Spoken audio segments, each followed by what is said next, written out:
Hello everybody, welcome back to the stream. We're going to be doing some more Fire Emblem Awakening Lunatic Plus content today. We're finally back. Today we have big plans. We're going to be doing Noire, Cynthia, Brady, definitely for sure. And then if we have time, I also want to recruit Kiel, and I also want to recruit Na. The only Generation 2 character builds that I don't have fully completed yet are Yarn and Lucina. Lucina we technically already have. She's just going to require a lot of off-stream grinding to make her viable. And then Yarn I just haven't bothered with yet because it would take a very long time, and I got tired of doing off-stream grinding. Anyway, I'm going to start with Cynthia just because I feel like she is the most obvious to recruit. I've got a couple things I want to go over first. I want to talk about what our team looks like right now and what our team is going to look like in the future. First, let's start with Cynthia herself. So I did the Sumia-Henry pairing, which I think is pretty underrated. Sumia doesn't really have very many partners, and Henry is one of the few that has like actually good offensive mods, like actually good, and then also he gives her access to some different classes and things like that. So this is our Cynthia here. I've got a weird idea of what I want to do with her. So we started her with Anathema and Gale Force so that she doesn't have to grind through either Dark Mage or Dark Flyer herself. You also end up getting this cool blonde Cynthia because Henry's hair is like kind of white or blonde. But my actual plan is to go Thief to get move +1 and then Assassin to get pass. And then I'm either going to put her, well, I'm definitely going to put her into Sage so she can get Tome Fair. And then she's either going to stay as a Sage or I'm going to make her into a Dark Mage because having Henry as a father means that she can go into Dark Mage. Essentially what she's going to be is a 1 to 2 range Tome user, but I wanted her to have the benefits of having Henry as a father, which is really getting access to move +1 and pass. So with Gale Force units, their mobility is really important, and because she's not going to be in a flying class, I think the combination of move +1 and pass is going to really help with her movement issues. It's going to allow her to, run through enemies. It's going to give her that one extra tile of movement, which will help a little bit in some situations. I don't think it's necessarily the most optimal build, for sure, out of the set that we've got running with, but it gives her a unique niche that none of my other characters are going to be able to do. And I have used past characters on other teams, and they do end up actually being pretty useful in certain cases, especially in maps that spam a bunch of enemies. You would be surprised at how often you're happy that you have the ability to run back and forth through the enemies. And because her partner Brady also has Gale Force, it means, or is going to have Gale Force, we haven't recruited him yet, but because her partner is going to be Brady, who's also going to have Gale Force, what you can do is have either Cynthia or Brady go first, attack an enemy, or sorry, you have Cynthia go first, attack an enemy, and then she can run through the other enemies because she has passed, and then that allows Brady to attack from different angles. Or if enemies surround you, you can have Cynthia act first, get out of the enemies so that you're no longer surrounded, and then after she attacks, she triggers Gale Force, and then Brady can take another action. It just gives you so many more mobility options.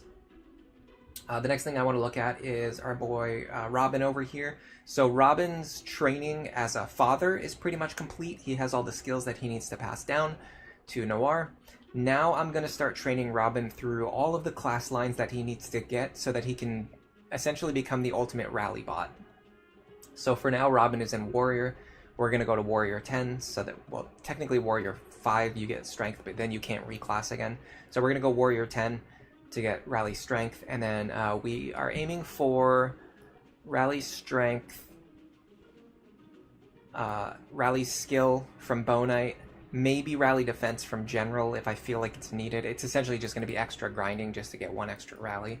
And then definitely Rally Spectrum from Grandmaster. This is something basically only Robin or Morgan can do, but our Morgan has a lot more viability in terms of like their completed build because they have the access to Gale Force, whereas male Robin does not. Their male father, Robin, does not. So Robin is going to be taking advantage of Rally Spectrum to be one of our 2 rally bots. The other one is actually going to be... Oh, I just made a huge mistake. Hold on.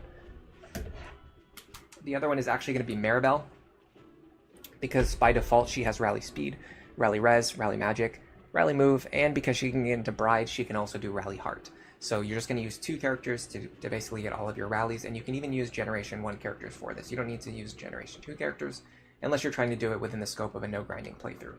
Next up, we're going to look at characters whose training has pretty much been completed, which is now Owain. He's now in his basically completed form. He's just grinding for Tome Fair right now. It's the same thing with Jerome. He's basically completed. He's just grinding for Axe Fair now. And Severa, again, her build is basically completed. She's just grinding for Bow Fair right now. So this is our Generation 2 trio that is basically complete and are working hard right now for us. They're doing a good job. And then we've also got Laurent and Morgan, which we actually used in the scope of the no grinding campaign, and both of them were really good in that context. So no additional training was needed. I didn't train these guys, except these three, excessively.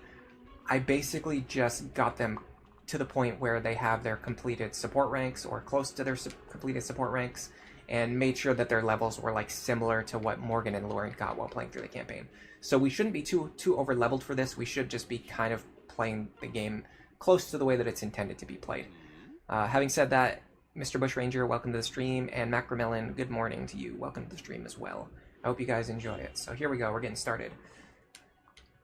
I want to get as much action done over here as I can on the first turn. What you can do is you can use this wall to your advantage to set certain things up. I want to see if I can get over to where I want to get. Seems that's the case. 42 speed, 27 speed. Okay, we definitely double this guy. What does our combat look like? It looks very good, in fact. I could even take this guy with a bronze bow. We have an 80% dual strike chance on Jerome, and his crit rate is extremely high now. Alright, so this is going to be one of the advantages of Gale Force attackers, which is for repositioning purposes. What we can do now is we can actually probably just ignore that guy. Yeah, because I want to fight him. So let's, well, what is he going to do to me? 58 damage. Hello, the Italian. Welcome to the stream. Good morning. He's going to deal 58 damage minus 44. He's going to deal 14 damage to me. I mean, it's not nothing. This is going to be, yeah, let's actually add them all up. 58 plus 41.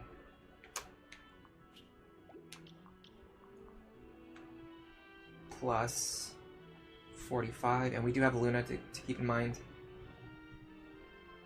Plus 41. Can this guy reach me? No. No, and no. Okay. So it'll be just these guys here. And because we're an archer, we can take out the two ranged attackers without having to worry about dealing counter damage to ourselves against this guy, although he doesn't have counter, but if he did, Severa could stand in this position with no issues at all. Assuming she can take all this damage, which I'm going to check right now. So that's 185 minus 22 minus 44 minus 44 minus 44. We're going to take 31 damage total. We will be completely fine here. We can hold this position quite well. I could switch Jerome into the lead. That's an idea. What's his defense like? His defense is a lot worse. He would take more damage. His speed's not as high. We'll stick with Severa in the lead. I want Sumia to be in a position where she can go recruit her daughter next turn, so let's just put her here, I guess. In fact, you know what, let's just do this. Rally everyone else's movement so they can get into good spots. We can also use the walls over here for some similar action. So first I want to actually do this. This guy has a bow. I can fight a guy with a bow. Yeah, okay. Let's see if Robin can take all of these attacks. Because Robin needs a lot of experience right now. So 54, 41, 41, and 41. And I think two instances of Luna. Yeah. Alright, we are going to take less than that.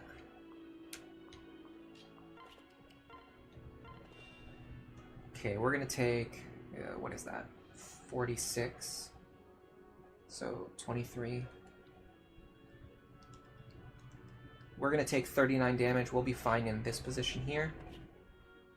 I'm going to hold the bronze bow. And do our thing. Alright, other than that, we can pull two enemies over here. Unfortunately, they both have counter, which means we need to be able to one-shot them if we want to fight them safely. That brings to mind... Who has capped magic? Probably Morgan. No, not even. Morgan is our strongest attacker, though. So let's see if we can do it with Thoron. We have 66. Minus 12 is 54. We cannot one-shot these guys, so I'm just going to ignore them for a turn. I'll take them out next turn. We'll be fine. I wonder if we could have done it with Rally Magic. I should have thought about that. Or, you know what I could also do is have Owain run in there and do something. That's actually not a half bad idea. Let me see if he can get anything done here. Because he does have Gale Force. Let's see. He can actually do it. He can get rid of one of them. And then let me see if he can fight the other one safely. Probably not.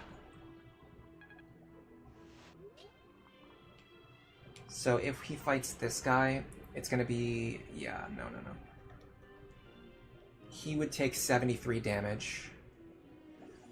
I can do it the other way, though. I can do this. I can just get rid of this guy. And then rescue Owain back to safety. We're getting a really good view of like all the different ways that Gale Force is really valuable to have. We're getting a really good view of that right now. So what I can do is just pull him back over here. In fact, what I could do is... No, I don't want to mess around. Just because I don't know for sure which direction he's going to go. Do I have a better rescue user? No. Alright, so go like this. Pull him back to safety. So with Gale Force, we get to remove 2 very difficult enemies. Now we don't have to worry about them until next turn. Crom. We can even do something like this. And then I don't know exactly what Inigo's going to be doing, but we can keep him in reserve just for whatever's. Alright. You're just going to wait right here. Let's see how this goes. I know, Ruger. Hello, Haunts. Welcome to the stream. How are you doing today? How's everybody doing today, for that matter? I had a good premonition this morning. I had an idea that everyone is going to have a lucky day today. Okay, our survivability is good. Our damage is not so good. That's the downside of being stuck with E-rank bows. Luckily, there's enough spaces around this wall for us to fight all these guys. And our crit rate is high enough we can still secure a few kills. Ooh, Astra, bow fair, there you go. Well, not bow fair yet, but Astra, bow user. Astra Sniper. Luna Sniper. So there's our Luna Astra combo right there. We're seeing that on display. It's very fun. There's another Astra. Oh my god, it's really good. You know what? I was not 100% sure how this was going to look. This is very satisfying. Putting efficiency aside, I don't know if there would be combinations that are stronger, but in terms of just pure fun, that is extremely fun. That is very fun to see that go off. I am enjoying that thoroughly. Alright, you are not really an issue to anyone, anywhere. My big question is, can we do something like this?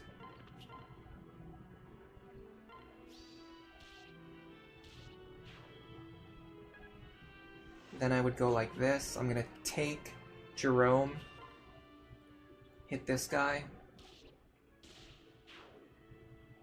Then I grab Jerome. Oh my god, I love Despoil, by the way. Okay, then I grab Jerome. Or no, hold on a second. I can actually line it up this way. Okay, anyone who doesn't know that Gale Force snipers are absolutely based is about to have their mind blown. Check this out. And then I grab Jerome again. And then take out another guy. Come on now. Dude, I haven't made any YouTube shorts in a very long time. I think that's almost worthy of making into a YouTube short.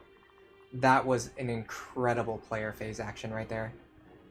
Luna Astra on a sniper is insane. Did you see that, though? That action with Jerome? Kill here, pass Jerome over, kill there, pass Jerome over again, and then get a 4th kill. 1 Berserker, 2 snipers, 4 kills. You love to see it. Alright. Can you take out this guy? You can. No, not exactly, because he has a very frustrating combination of skills. Let me try... in that case, let me do this. 49. 68. I can actually do it like this. I just need a crit or a dual strike. Got it. Hans, you've been getting into visual novels. You've read 2 this month. You didn't expect to enjoy them very much. What are you reading right now? Although if it's something that's not safe for work, I'm probably not going to talk about it. But if it's something like, you know, Phoenix Wright or something, we can talk about it. Alright, so let's go grab Cynthia. Pardon me, but I think you may be misinformed. Can we speak a moment? Don't waste your breath. Your lies ring hollow. Your... ring? Ring! Your ring! Mother! What? Oh, it is you. Oh, Mother, you're alive. I never thought I'd see you again. Are you alright? Wait, but if you're on that side, that means... Oh my gosh, my Crom is a fake! Oh, I'm going to kill him for this. I'm gonna plant a flying hoof right in his stupid, lying face. Wait, we really should... Well, at least she's not confused anymore. If only I could say the same for me. I'm going to give you your second seal and your max forged bronze sword, and I'll give you the javelin. I'm going to pair up with you, and I'm going to actually try to get you a kill if I can. And I can. It wasn't enough for level, sadly, which means it's kind of wasted experience, unless I can get another kill somehow, but I doubt that. I would have to basically set another enemy on exactly 1 HP or something. By the way, I can just do this. What about Zarya? What if I do something like this? I can't set up the exact amount of damage I need. Because I'd have to get this guy down to like 2 HP, and that's pretty tough to do. Alright, don't worry about it. Well, I can just keep her in Pegasus Knight for the rest of the battle and try to get her 1 more kill if I can. Yeah, that's the play for sure.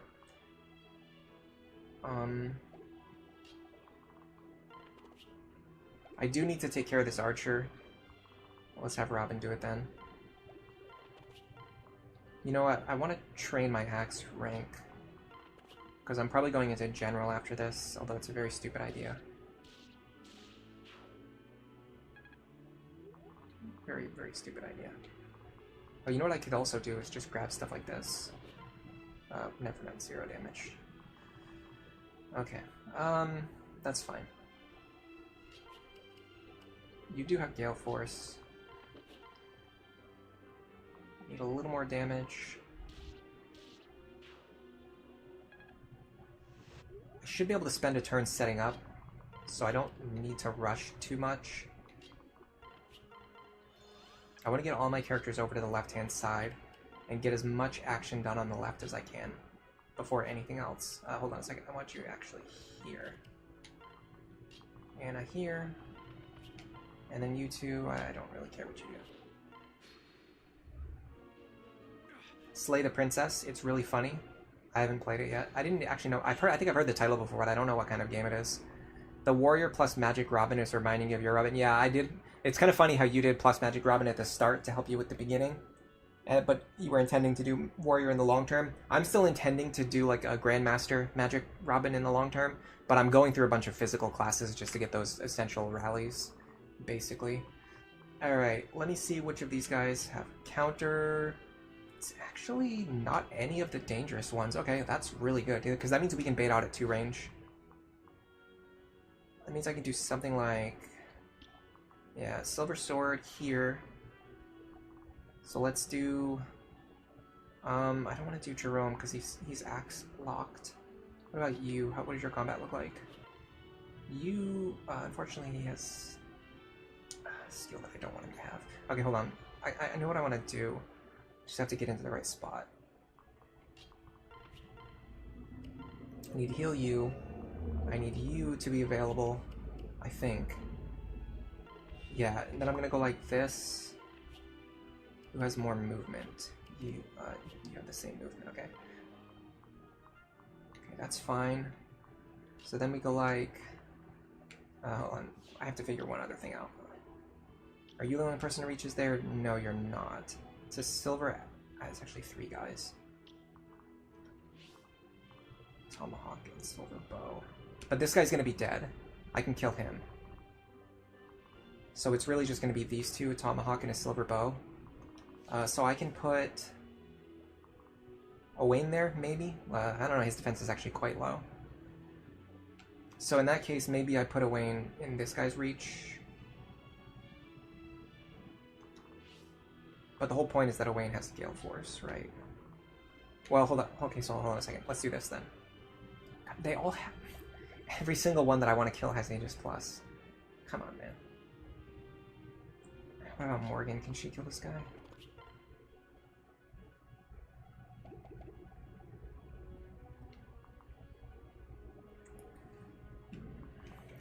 Okay. Okay, here we go. What about you?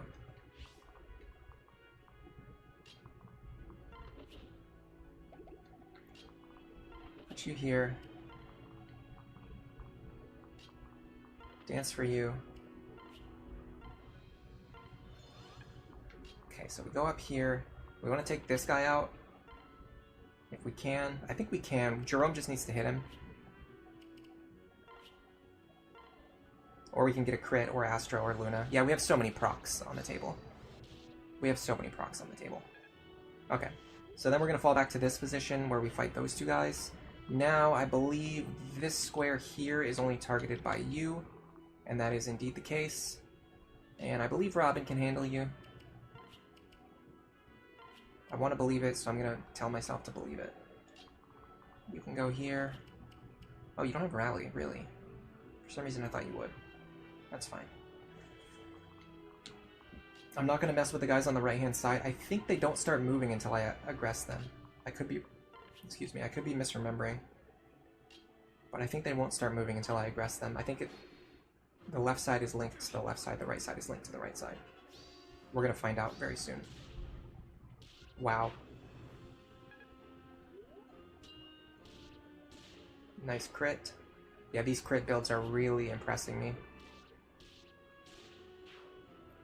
You get so much value out of these crits, and you guys are seeing this. I'm getting a crit almost every single combat now, because my crit rates are so high. Okay, so the guys on the right did start moving. That's good information for future runs where it matters more. This run, we're not really that pressured.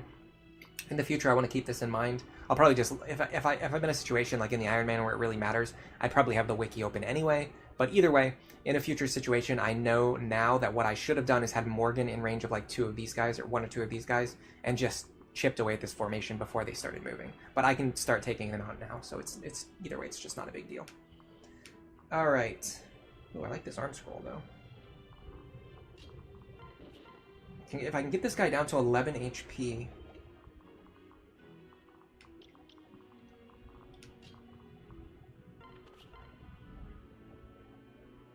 Which might be possible depending on how this goes. No. Okay, no worries. Yeah, I have a feeling Cynthia's not going to be able to get trained until I have to train her off stream or something. Alright. Well, considering this is the only guy you can reach, I'd like for you to kill him. Trigger Gale Force. That solves a lot of my problems right there. I'm going to try to do the Inigo strategy again. Don't like this guy's defenses. I'm pretty sure Severa has the highest chances of taking out this guy. But I want to save that for later. I want Severa to be standing here. Yeah, this is a more guaranteed kill.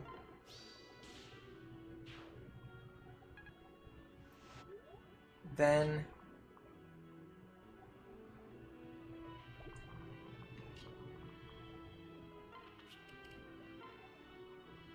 here.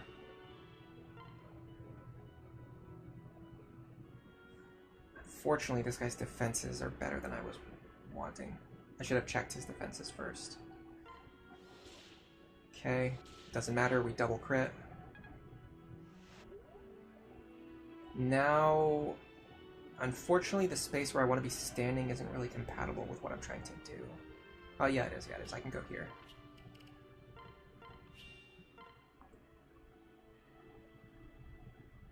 So with Astra, Luna, crit chance, dual strike chance, we have a very good chance to kill this guy. Astra with 2 crits in a row right off the break. Okay. Now I have to be very conscious about how many characters I need to rescue. I'm not in a rush, so I'm actually just gonna go slow and steady here. I'm just gonna pull back without pushing my luck, I think. Yeah, because I can just enemy phase this guy.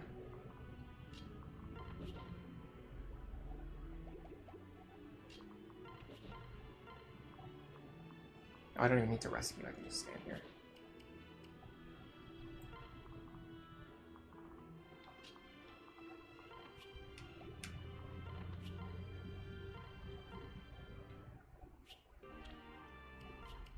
Ooh, free Salus Blade, look at that. Let me get you out of here first, just in case. I don't know if that's going to expand the enemy's movement range. It did not.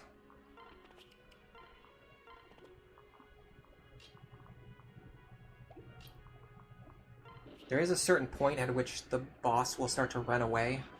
I can't remember if it has to do with targeting him or just targeting any of the guys on the top side of the map. But what I'd like to do is just wait for him to come over here. You know what, honestly? I'm not that desperately in need of experience.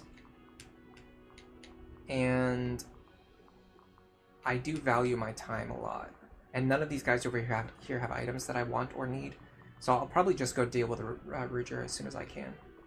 How would you pronounce his name, by the way? Ruger? Rugger? Ruger?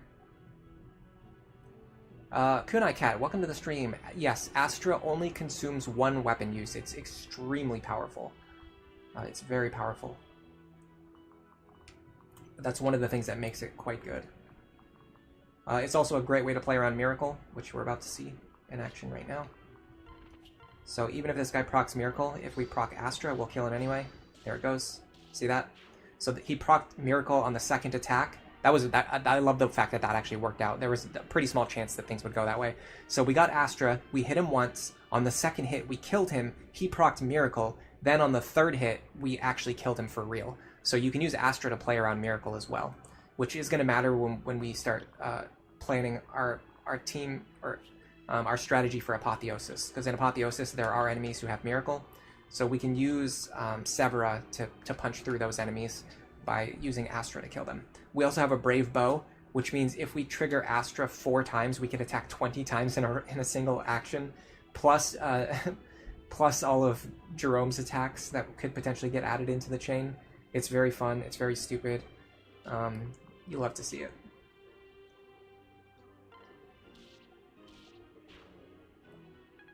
Here.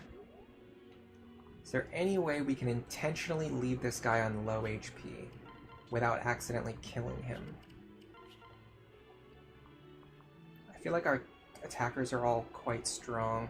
Well, you know what we could do is just attack anyway. How much experience do you think we get for this? Hold on a second. 14. If I can dance for her, she can level up right now.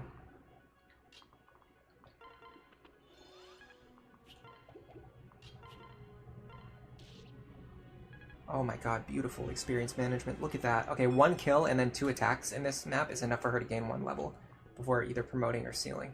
That's, I guess, useful information, probably. Somebody would probably care to know about that. Okay. I'm just going to give Jerome this kill, honestly.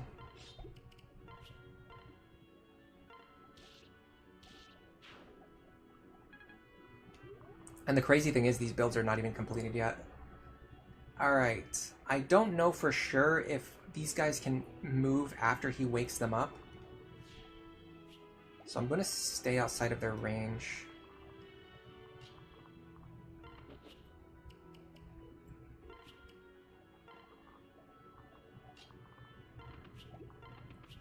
Like, once he talks to them, can they immediately act? I don't know.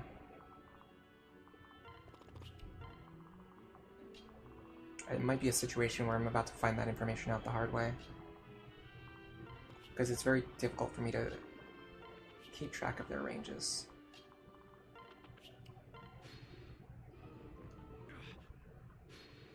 Okay, well, good thing the answer is no, because he definitely just woke up a guy who would have attacked me if he could have. So now we know for sure. Now we know. Look at that, now you know.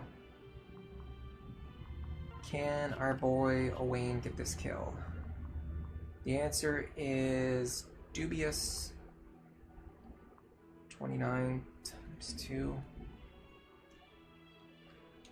58. That's disgusting. We're 1 point short. We can rally magic though. Never forget that you can rally magic. Or can we? I actually think all of our rally magic characters are not available. Unless Morgan has it, but I don't think so. Yeah, this is the one problem with doing this whole thing where I'm rebuilding my team to have like a very small number of rally characters, is that now I don't have any of my rally characters on the field. Yeah, Morgan does not have it. Alright, so I don't have rally magic available, unless... I think ironically Lisa is the one who has it, right? Yeah, but she can't rally for him. Okay. Well... Oh, hold on a second, doesn't the special dance... gives +2 magic? It does. It very much does. But he's in a position where I can't really special dance for him either. Alright, let's fall back one more turn.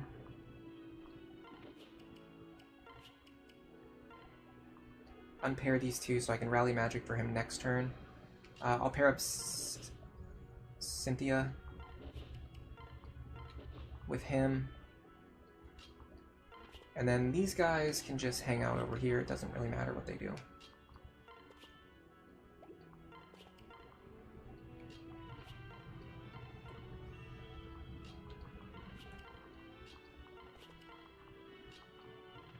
I don't want to trigger the enemy's aggression yet, because when I do, I think the boss starts to run away. Okay, so here we go. So we should now be able to hit something like this. Rally magic, rally movement, pair up Cynthia, run over here. That gives me a guaranteed kill with this tome. He can't kill me. Gale Force triggers. If I can run away, I'm going to run away. If I can't, I'll just pick up one more kill and then use rescue. In fact, it's probably better for my experience to pick up one more kill and then rescue. Yeah, in fact, let me get rid of this guy. Because he is a nuisance. He's a problem in my life. I don't like him. I don't respect him. Alright. Now we can rescue you back to safety. Now we've got a lot of freedom for what to do. I want to fight this guy with the Beast Killer. Let's have Jerome do it. Yeah, he's really far away.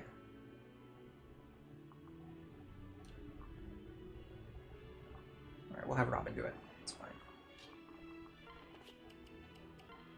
Get some max rank. Oh, that also blocks Olivia, so she can move forward. Alright, then on the right-hand side, we've got probably you with a silver sword and... who else? Ah, that's unfortunate. The guy with the Beast Killer overlaps with him. Okay, what about Arcwind? Is he alone? No, Arcwind and Silver Sword overlap.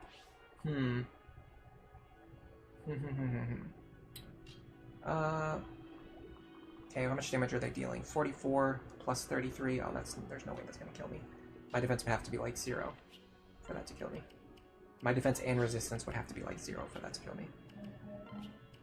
Alright, we'll let Jerome get some action.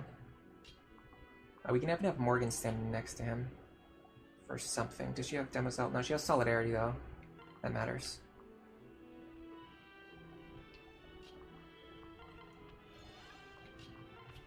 Some more healing. I love the fact that I'm still using Anna, by the way. She really is, like, goated. You go stand over here. I'm still not 100% sure what I'm doing with Inigo. But I think we're going to be fine with this formation. My god. These crit builds are so good because even when the enemies have like Aegis Plus or Pavis Plus, you can still kill them. Because they cut your damage in half, but then you triple your damage. So you still end up getting like 1.5 damage or something like that. I think the order of the multiplication might matter. But either way, you still end up getting really good damage. Even in a way that like Luna Plus and Astra don't always help. It's really the crits that make these builds go so hard. Alright. Inigo is really close to getting Bowfair, so I'm going to make sure he gets a kill. Maybe 2 kills if he needs 2 kills to get it. In order to do that, they both have Aegis Plus. That's so annoying. Alright, what is his best chance?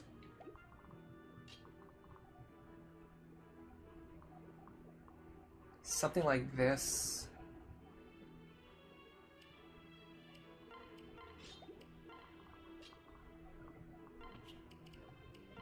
Pull her over. Aim for dual strikes. Crits. If we're aiming for... I can't move Morgan now. I should have moved Morgan forward so we can aim for crits. We got one anyway. We got kind of lucky there. Look at these bullions, by the way. We got so many. I sold all of my bullions off stream when I was doing my inventory sorting. So what I'd like to check now is... After we finish this map, I'm going to check my storage and see how many bullions Inigo picked up just during this battle alone. And we're really going to see the value of the spoil. Alright, this should be much easier to get, especially because we have Morgan next to us now. Boost our crit rate even more. Another crit, and there's level 15, there's Bowfair. Now, this is going to be the last time we use Despoil, so it'll be a good showcase for it. Now we got Bowfair, we're getting ready to Despoil. This is our completed build for Inigo. He's got Focus, Gale Force, Gamble, Strength +2, and Bowfair, so he's got a +7 damage stack and plus 20 crit stack. In addition to the crit bonus that he's going to be getting from his partner. And he's in a high skill class. So that is Cynthia.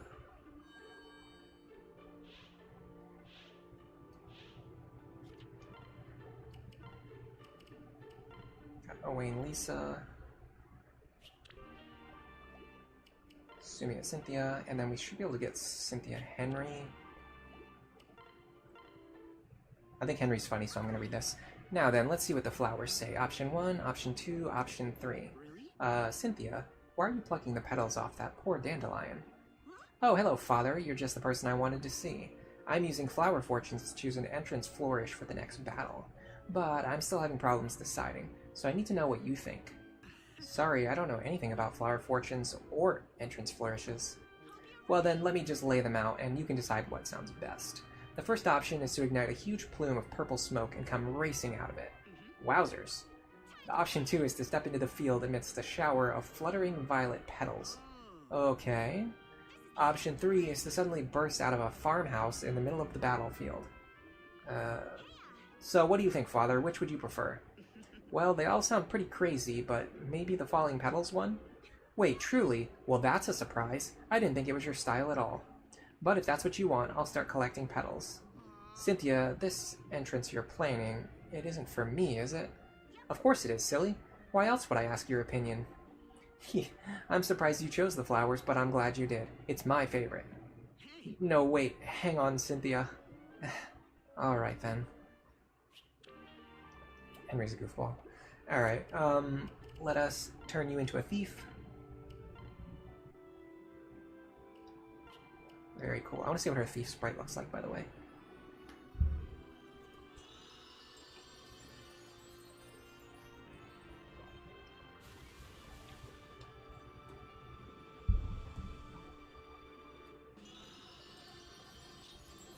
People are right now. It's actually really, really close. The poll is actually really close. It's literally tied. If you count the votes for lore, it's tied. If you add in the votes from gameplay, Na is just slightly ahead. I'm probably gonna go through all of the Inigo supports with both Na and Kiel, and then see which one we like more. But at some point between now and the end of the stream. Really cool thief sprite. Check that out. Oh man. That's okay, we can open it back up again.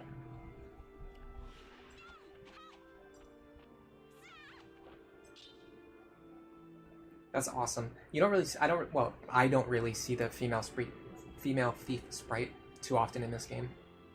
The Henry support looks almost word for word the same as every other Father's Day support with Cynthia. Yeah, there's usually not very much variance to them. They sometimes change. So the dialogue, so in the parent-child supports in this game, the dialogue of the children is always exactly the same. The dialogue of the parent, like the variable parent, is sometimes slightly different. Like what Henry says is going to be a slightly different version of what like Vake would say, or a very slightly different version of what Gregor would say. And sometimes they don't even change the text like at all. Sometimes the lines are like exactly the same. Sometimes they're just like slightly different.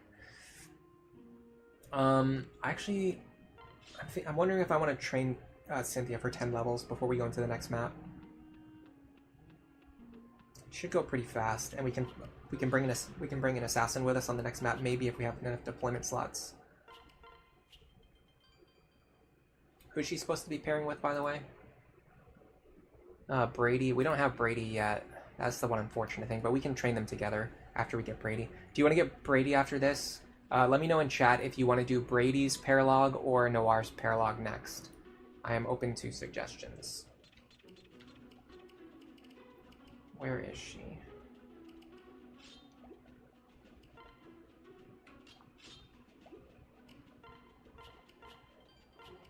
I'm thinking of just raising her up to level 10 really fast. It should take like 2 minutes. Look at that boosted thief movement. Get that thief movement. You can tell how good a character is based on like how much they struggle against the random enemies on this map, especially like the there's some characters who literally can't even fight the level 1 enemies on this map. They're so pathetic. You should have seen me trying to train Donald off stream. It was horrible. Horrible experience. Look at that. Then we hit that Gale Force. Especially your Gale Force attackers and the characters who join with like good stats are so much easier to train. It's hilarious how much easier they are to train.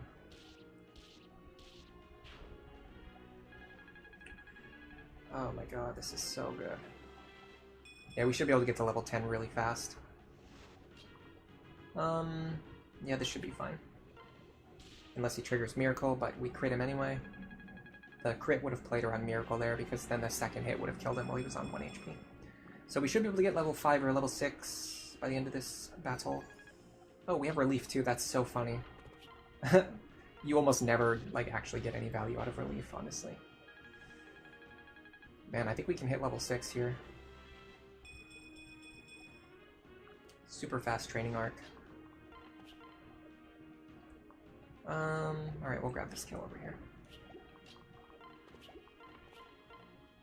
Yeah, we'll do one more round of this. We'll promote her, and then we'll probably just send her into battle as an assassin, maybe. Or, I don't know, should we get her into Sage really quick? Or should we just do, like, the bare minimum training? If I get her into Sage, I think I can very comfortably send her into the next battle, and she would actually be a useful deployment slot. So that is something to consider.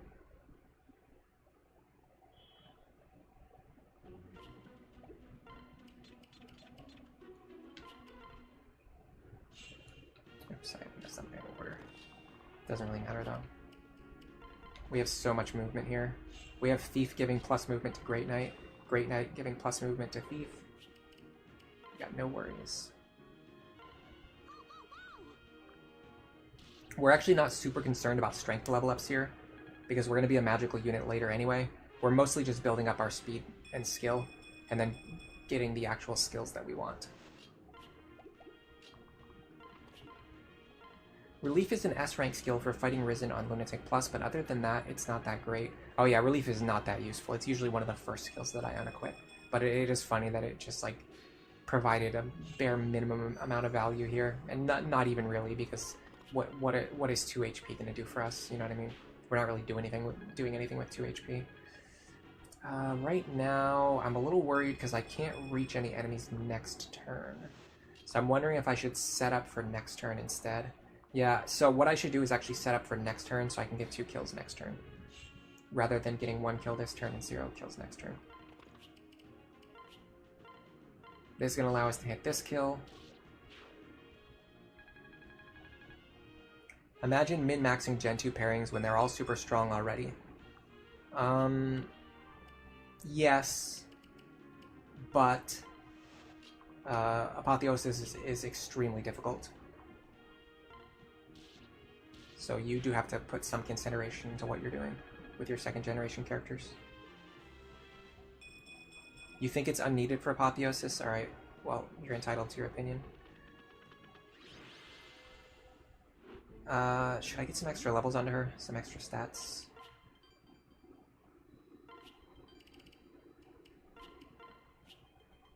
You'd rather do Inigo and Na for lore. I mean, that's the #1 vote right now, is people voting for lore.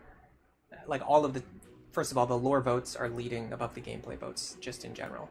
But then also, Inigo is the one who's slightly ahead of Na. Am I maxing out everyone right now? No. We're just recruiting characters right now, but I decided I wanted to train Cynthia a little bit before we go into the next map, just so that I can actually deploy her on the next map and we can continue to use her in a more, like... what's the word I'm looking for? I can't think of the word I'm looking for. Just use her like in the next map, just like as an actual character, instead of having her sit on the bench for the rest of the stream. I want to train her just enough so that she can keep up with the rest of my team. And it only takes a couple of minutes to do this, so it's probably worth doing. Stacking Relief with Renewal can be pretty fun. I can see that.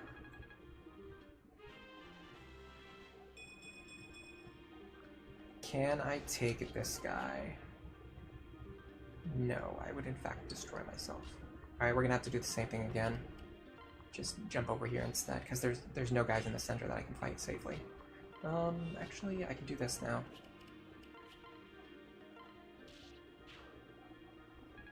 Crom's goddaughter.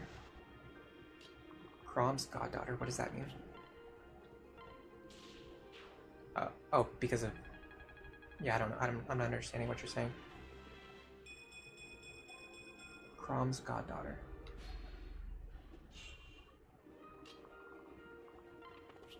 Yeah, Thief Cynthia is mostly just for skills. We're aiming to get move +1 and pass, so that we can make more effective use of our Gale Force later, especially if we're surrounded by enemies, or if we need to reach an enemy who's in the middle of a group. Oh, that was not a kill, but then again, I don't have Gale Force this turn anyway. Or I've already triggered Gale Force this turn anyway. Alright, we'll promote now. I think we've got the extra stats that we need. Oh, because they're paired right now. I see what you're saying. Got it. Alright, now we go Assassin. I just realized it's going to take a while to get Pass. I was thinking getting Pass would be pretty quick, but I just remembered it's a level 15 skill. I mean, level 15 is not that bad. Yeah, they are a very common father-daughter pairing for sure. The only reason I have them paired up right now is so that Crom doesn't get moved to the bottom of the deployment list later on. Oh yeah, so we picked up 6 small bullions during the last map just from Inigo Despoil alone. Alright, so we want to set... Well, hold on a second. Assassin is definitely pass, right? I don't know why I'm tripping right now. Trickster is... Yeah, Assassin's pass. Trickster is acrobatics. Assassin is pass. It's very easy to get confused when 2 different classes on the same line have very similar skills. Like they're both movement skills. And we can bring a bow with us too, which could potentially allow us to fight something. Oh, you know what? This is actually technically faster now. Yeah, Trickster gives acrobatics.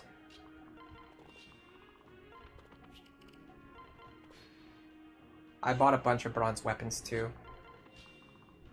Yeah, look at this. Oh my god, that's disgusting. Did they really have to spawn all of these guys here this way?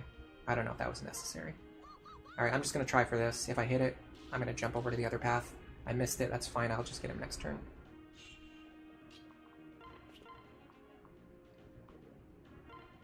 You have to be very careful on the ones that have counter plus miracle. You can actually accidentally kill your units even if you're being very careful. Alright, so now we're going to run over here. Because honestly, we're still going to get good experience from the level 1 risen, and not as good as I was hoping. Alright, if that's the case, let's try this.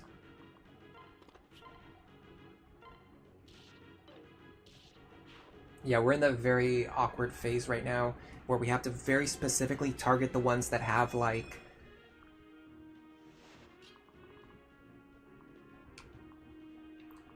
right around the level 20 rank. Oops, wrong.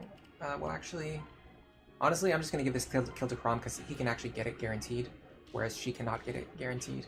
I'd rather get the experience rather than not get the experience.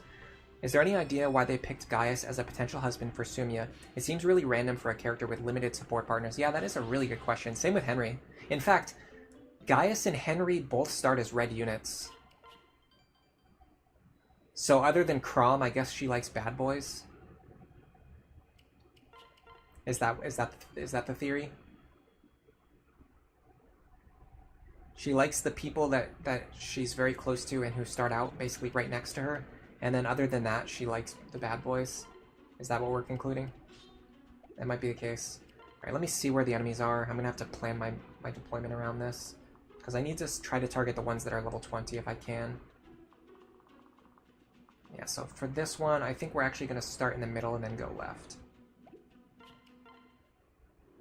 I don't know if I'm going to go to level 15 or not. I'll figure that out in a second. I'll figure that out when we get there. Or don't get there.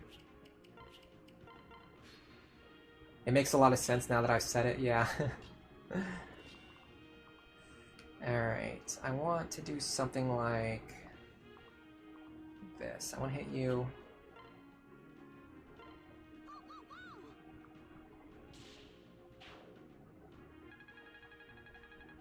Sumia marries Henry so that Cynthia can have a non-Robin magic option. You could use Rickon for that, but then again, I think Henry's a much better father than Rickon, so it's all good. I want to stand here. Yeah, I don't know if I'm going to go all the way to level 15 or not. I noticed I just lost like 70% of my viewers, so that's a pretty good sign that people don't want to watch me do this. But on the other hand, I also don't want to do it off stream because it's really boring. At least if I do it on stream, I can chat with people.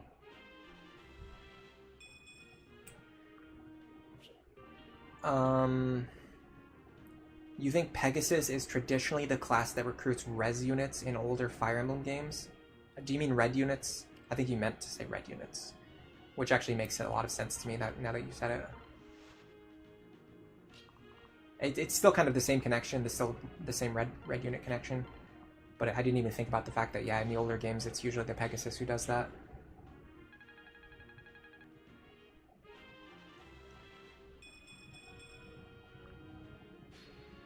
Alright. Okay, so we can do with this. Hold on a second. This guy can't escape this turn, right? Oh, he can. Okay. Okay, they can all escape this turn, so let's just grab this kill. And then the other guaranteed high experience sealed kill. Yeah, you know what? This isn't really taking that long. I'm gonna go to level 15. I'm gonna get all my skills, and then I'm gonna switch over to stage, so that we have an extra stage for the next battle. We can deploy her instead of Anna, and get a lot of value out of her next chapter, while also gaining experience for her. So a little bit of boredom, but I was expecting to do a longer stream today anyway. So we gotta find something to fill up all this time, other than the fact that we're gonna be clearing somewhere between 3 and 5 chapters today.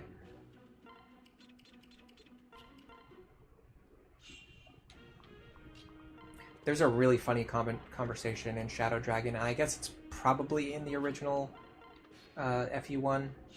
The one where, God, what's her name at this point? Kikeda? Where she recruits, is his name Roger or something? You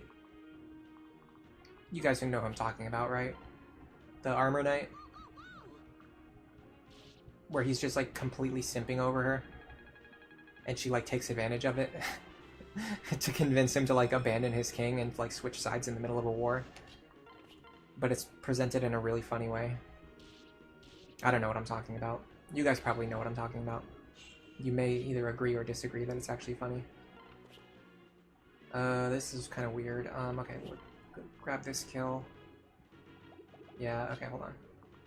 So there's not really anything over here worth killing, so I'm gonna do this. It's a really cool and subtle reference if that's what the devs were going for, but it's hard to know for sure. It's hard to know, but there's a certain point where you have to think, could this really be a coincidence? Like, does this seem like a coincidence? You know what I mean? Like, there's a certain level of coincidence that breaks suspension of disbelief. In this case, I think it is possible that it's just a coincidence, but there's certain other situations where something, you know, you have to give them credit for it at a certain point. People are very quick to, like, not want to give credit to others. Something that I've learned in this life. Like, they always want to find some excuse. And I don't know why, it's just something we do as, like, human beings. Like, so many people do this. It's, like, such a common behavioral thing where if somebody does something that's worth praising, a lot of times some people's first reaction is always going to be, like, to try to find some way to undercut it. Or some way to think, like, oh, like, what if they just did it by accident? What if they just got lucky? It's very interesting. I don't know why humans are like that. Dude, whenever we start grinding on stream, I always start talking about really weird philosophy. I get, like, way too deep with it. But what else am I going to talk about, really? What else are we going to talk about here? We can talk about that sick play earlier where we used... Dude, I'm still thinking about that. That's still on my mind. The Severa, Jerome, Inigo triangle attack. That was so sick. That was seriously incredible. For those who weren't here earlier, we had an attack earlier where Jerome paired up with Severa. Severa killed an enemy, triggered Gale Force. Inigo took Jerome, killed an enemy, triggered Gale Force, killed another enemy, then Severa took Jerome back and then used him to kill a fourth enemy while repositioning both of my snipers. It was so awesome. Are these level 20s? They are. Alright, let's... I know what I want to do. I don't know how I'm going to do it, but I have an idea. So I want to go here first. I probably could use my sword there. I guess it doesn't matter. I'm reclassing to Sage anyway. Excuse me. Alright, if I can get just a few more kills. I have really bad hiccups now. By the way, yesterday I was at the store and I knew for a fact that I was going to stream today, right? Like, I knew that I was planning to stream today. And I didn't buy any snacks that I could eat while streaming. Why? I don't know. There's clearly something very wrong with me. Alright, we're going to kill this guy because it's guaranteed. Yeah, I feel like we're going to just barely miss level 15 here. And it's going to frustrate me to no end. Okay, so the idea is you kill this guy, you hope to level strength. So we really, really, really want to strength level up here. We got it? Okay. Now that should guarantee the kill against him. And his kill should bring us just barely to level 15. Dude, Cynthia's experience management this stream has been really epic. We've been just barely hitting the experience goals for each battle. There's pass. I'm actually fine with dropping speed +2. She's already fast enough. She doesn't need speed +2.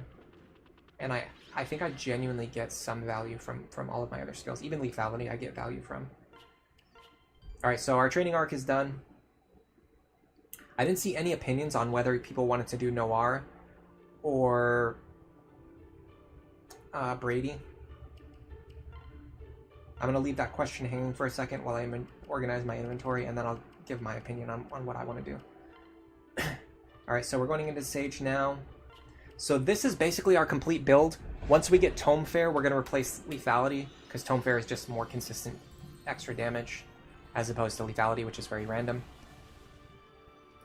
I'm just marking her on my spreadsheet now. I change the characters from red to green once their builds are completed. Or if I'm doing skills one at a time, I do the skills one at a time.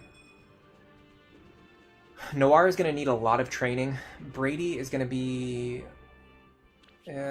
he's not really exactly going to be good out of the box either. The problem with Brady is we're going to have to get him Defender at some point. which is going to require a little bit of training. Alright, we are stuck with really crappy tome and staff ranks. We can at least use the goated rescue staff. And then I'm actually just going to buy her tomes to use. A Thunder Tome and a Wind Tome. And I'm going to max forge both of them.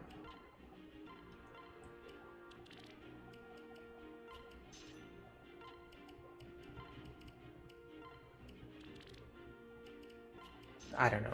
If they're not useful now, they could be useful later. We have plenty of gold to waste on this. Someone is missing a bow. It's you. Yeah, she took your bow away. You are going to take it back. You might as well take this one too. Now that's going to be hard.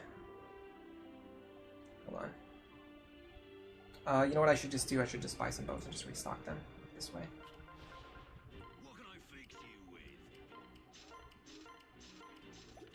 Once you get to like a certain point, it actually becomes really valuable to just keep a bunch of bronze weapons stocked and just use them to restock your cheapest stack for each character, because a lot of times you can just get the job done with a bronze bow. Most of your damage at this point is coming from your strength stat anyway. It's not really coming from your actual bow, unless you're using the Brave Bow. The Brave Bow is like the one item that actually accelerates your damage. Is that on sale? No, it's not. I'm going to check really quick for any sales. Silver Sword, yes, I want that on sale. Why am I buying items on sale when I have infinite gold? Don't worry about it. I'm sure there's a good answer. You have anything? Master Seal on sale, yes please. We're going to use those in the future, probably. Alright, make sure everyone else's inventory is sorted now. I can do this pretty quickly. Yeah, we want... Actually, you have one already. Laurent, you're fine, probably. I think a couple of my characters are running low on, like, wing tomes and stuff. You're probably fine. That's okay. Make sure my rescue staffs are stocked. Oh, check out Buff Gaius, by the way. Hold on. Look at that. It's Buff Gaius. They actually don't buff him up too much. He looks kind of... His model actually looks pretty similar in terms of bulk to his default model. I feel like Robin bulks up a lot. Get over here. Look at that bulky Robin. I don't know, is it just me or did they bulk him up more? Granted, he's in Warrior. Well, how does Donald look? Yeah, no, that's probably... No, I think his arms are a little bit bigger than Gaius. I'm not sure. It's probably all the same. I'm probably just seeing things. What is Cynthia's final build? Oh, yeah, let's look at it. So this is our Cynthia. She's got Gale Force, Anathema, Pass, Move +1, and then Tome Fair. It's essentially, she's just going to be a Gale Force attacker with, like, high mobility. And then Pass and Move +1 help a lot because she's going to be a grounded unit. She's not able to fly, so we need some kind of option to give her that extra bit of mobility. Hopefully I never have to do Manor of Lost Souls ever again. Assassin Cynthia is something you weren't expecting. It was just for training. It was just to get Pass. She's actually going to be a Sage. Alright, let's go get Brady, because she's going to be paired up with Brady. So we'll go get her partner now. This... I think that's Kiel. I think Brady's over here. I gotta check and make sure my skills are actually in the right slots, too. I think they are, though. Where is he? Here's Brady. He's got... Hold on a second. Oh yeah, you can't really control his skills because Crom is his father. So annoying, by the way. Yeah, we got Gale Force and Rightful King. Gale Force being the important one. Our plan for Brady is, I think, honestly, probably just promote him directly into Sage. Oh no, we have to send... Oh, hold on a second. Does he have access to Mage? We need to get him Magic +2. So we might need to send him over to Mage. He should have access to Mage with... Hold on, does he have access to Mage with Maribel as a mother? I don't think he does.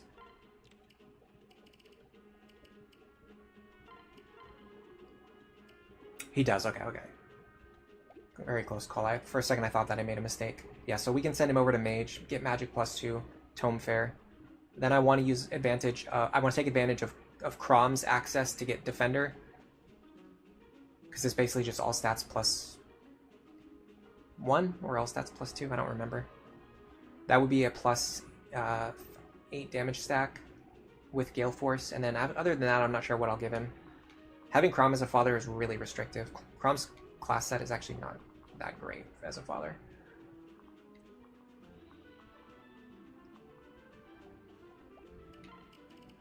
I think we're done with Sumia.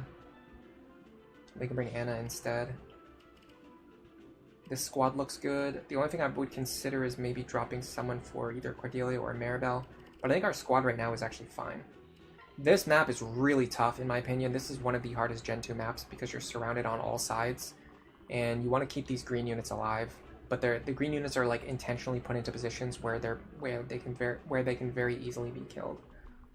Very easily be killed. I'm wondering if running out and hitting all of the paladins on turn 1 is the ideal option. Let's consider that idea. So in order to enact that idea, we want Severa Jerome on the left. I want... That guy's going to be tough. I want probably Robin Saria over there. And then...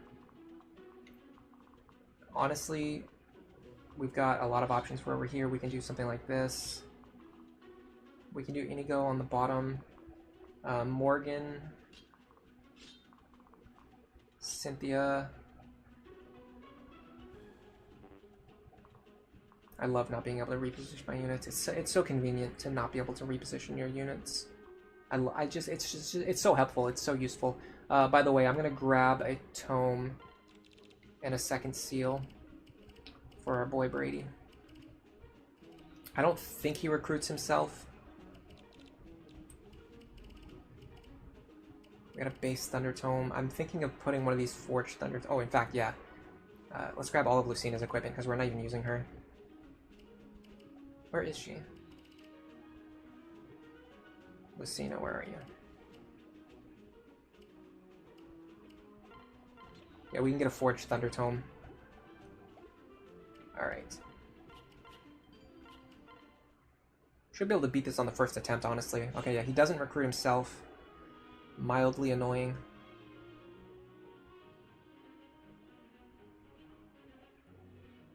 Very annoying, in fact. Ha! I hear you there, chump. You can come kill me now. You're just lucky I don't have my old man's skill with a blade. Your father is a swordsman. None of your damn business, dog. Do you always speak this way to Elysian royalty? I am Elysian royalty. What? Huh? Humor me for a moment. What's your mother's name? Maribel? Maribel is my wife, which would make you my son. Seems Lucina failed to mention this little detail. Huh. Yeah, I guess we look alike. I mean, if you squint real hard. Sorry I called you a dog, Pop. Oh, and I'm Brady. So, must be disappointing that your son can't fight, huh? You seem to be doing fine to me. There's more to combat than swinging a blade around, you know? And besides, you've chosen to heal instead of harm. I couldn't be prouder of that. Really? Aw, thanks. That means a lot, Pop. Alright, I'm just gonna pair up with him now. Just to make my life slightly easier. It looks like none of these guys down here can hit this guy. Or this guy. Okay, what about up here? Can they hit him? No. Okay, it looks like if you can take out these paladins, you can protect all of the green units on turn 1. Except for this one on the right. So we need more pressure on the right. Okay, I'll consider that if we have to do a reset. On the other hand, keeping the green units alive is also not really that important. But I've got my ideas in now that I can work with.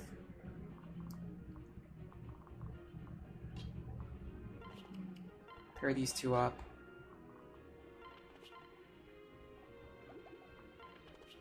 Of course he has counter. There's no living world in which he wouldn't have exactly counter Aegis. Exactly counter Aegis. What a coincidence. The one combination of skills that he would need to completely shut down my Robin-centric offense. The problem now is I'm actually going to need like a bunch of rescue stabs, and I don't really have that many. Okay, the good thing is we can hit this kill pretty easily. This guy's very threatening, unfortunately. I'm wondering if I just let the green units go, honestly. It's going to be really annoying to try to save them all. The one saving grace is going to be our Gale Force attackers.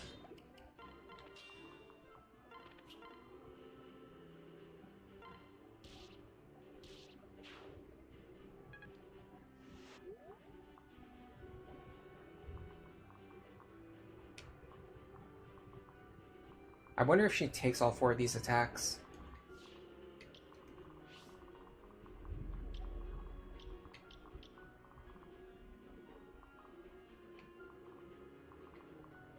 $48, $43, $42. Unfortunately, we got a lot of Luna. And 48. That's 181. Take 49 damage. We're actually fine if we just go like this. In fact, the guy has Luna too. I'm not going to mess with him because he has Luna. But I can do this. That's going to allow her to clear out, well, one enemy on the left on enemy phase, but I guess it's better than nothing.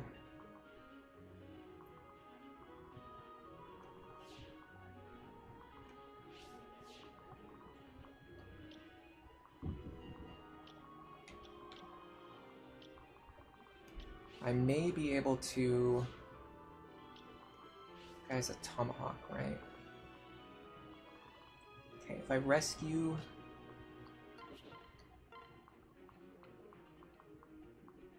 Morgan here, Morgan can fight the guy with the tomahawk.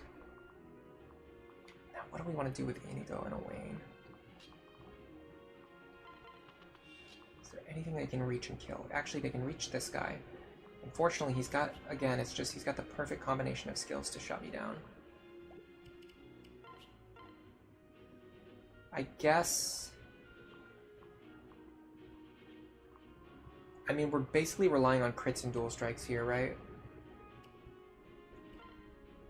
27.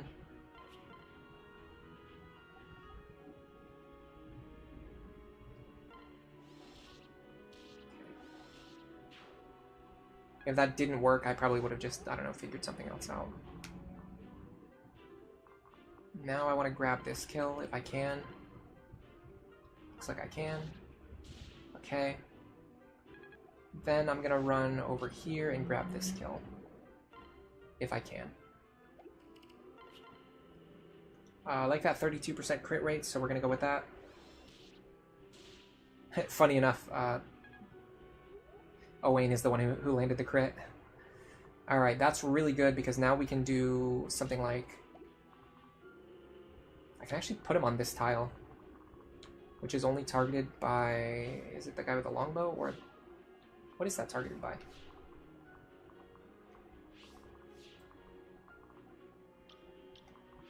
Can't tell, it's too hard to see. It's the guy with the longbow, right? I mean, we can pull the guy with the longbow over.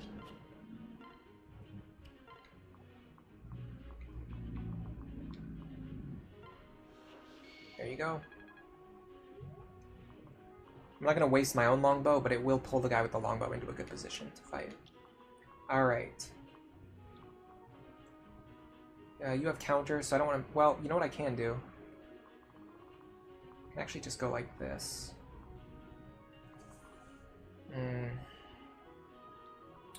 So I want to take advantage of my bow usage and just stand like right...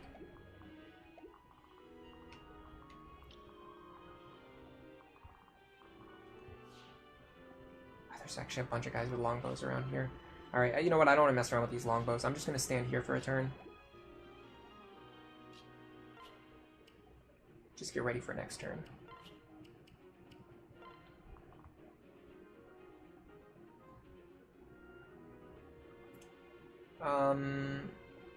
Okay, well... Yes. Okay, go into the convoy. We need a Master Seal, Heal Staff, Rescue Staff, the Forged Thunder Tome, and then an Elwind Tome.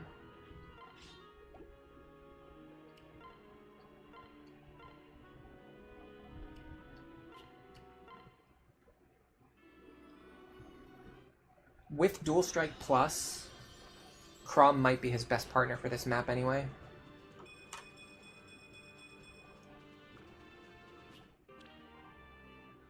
I could get extra stats if I staff train through Cleric, but I don't think it's worth the amount of hassle. I suspect he probably won't be able to get very much done even as a Sage. Like if I check this, yeah, so he's dealing, he's basically a chip damage attacker. Or he's actually pretty much just going to be another Rescue Staff user. Let's be serious. Alright, all the green units should be safe this turn. Oh, he's a longbow user anyway. Well, it's fine.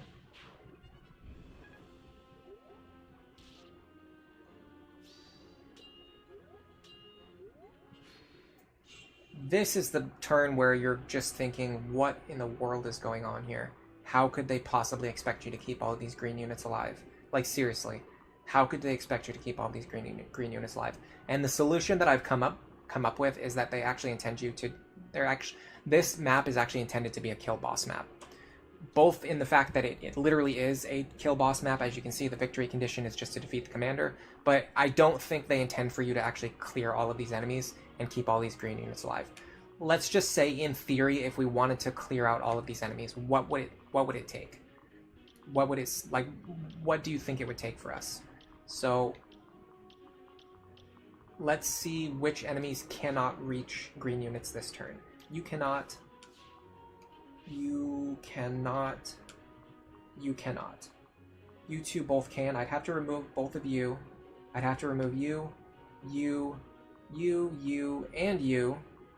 I'd have to remove you, maybe not you actually. Nope, you. I'd have to remove you. You should be fine. You probably reach someone. Actually, maybe not. You are actually fine. You have to be removed. You are fine. Oh, no, you have to be removed. You need to be removed. You need to be removed. What about you? You actually just barely don't reach. Yeah, okay. So, we've got two options here. We have to kill 1, 2, 3, 4, 5, 6, 7, 8, 9, 10, 11, 12, 13, 14, 15, 16, 17 enemy units.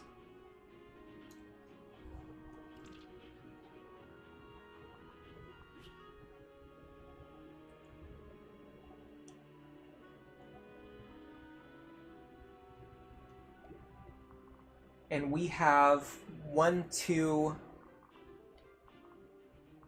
3, 4, 5, 6, 7, maybe 8 or 9 attacks. We just don't use. It's literally impossible. We have half as many attacks as we need. It's very obvious that you're not intended to kill them. That you're not intended to kill all of these enemies. There's no way you're killing 17 enemies with 9 attacks. It's just not possible. Maybe with like a super optimized endgame team where like every character has Gale Force, it could be possible. Or like if we did like really strong enemy face sweeps last turn, we could have set things up to where like this turn might be possible. But right now I'm just not seeing it. So my idea now is I want to get Severa all the way up here and have her kill this boss. She should be fast enough. Yes. She should be strong enough, maybe 67.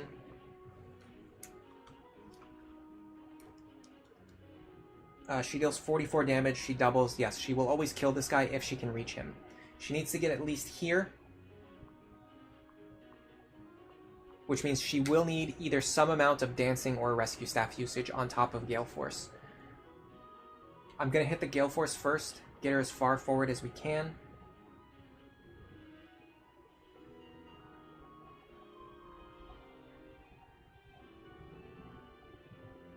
We need to get one or both of these guys out of the way first. Let's think about how we remove you.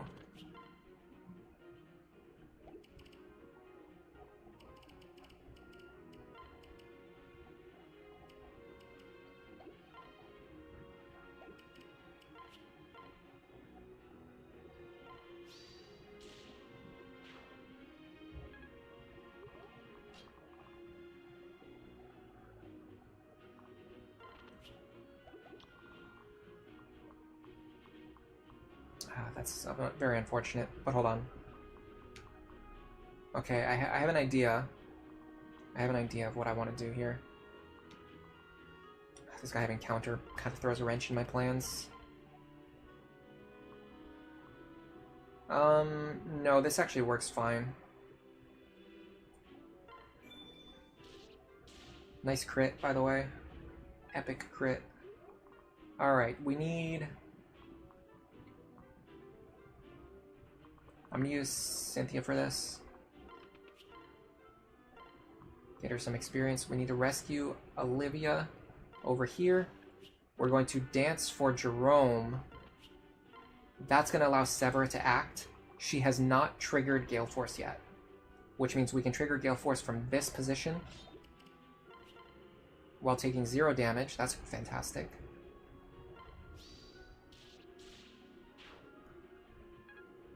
Now we can always run over here and kill the boss. So, for our other units, I just want to focus on getting them as much experience as we can before the end of the chapter. You've never seen Brady's map before, but that's because you never use him. It's a really fun defense chapter. I don't think it's a defense chapter. I think it's a kill boss chapter. I don't think it's seriously possible to play this as a defense map within the context of like a regular playthrough. You'd have to do like endgame, like we're already about halfway through our endgame grinding, and we still couldn't even handle this as a defense map. I think it's intended as a kill boss map. The last time I did it, the way I did it was over here. I had Pegasus units. I killed one of these guys to trigger Gale Force, and then I flew over the pond, and then killed him from this side. But otherwise, you can just go up this side as we just did over here. Hello, Dark Knight WG. Welcome to the stream. You played Awakening for a very long time. Oh, you're playing Lunatic again for the very first time in a long time, and you always end up with Lisa and Robin because you love Robin Owain. That's really fun. I think Lisa Robin's a good pairing anyway. Kuro said 6-7. Who has 6-7? Lawrence HP. Nicely done. Hello, Sir Winston the Fourth. Welcome to the stream. How are you doing today? Are you here to mock me because I couldn't beat Air Fortress?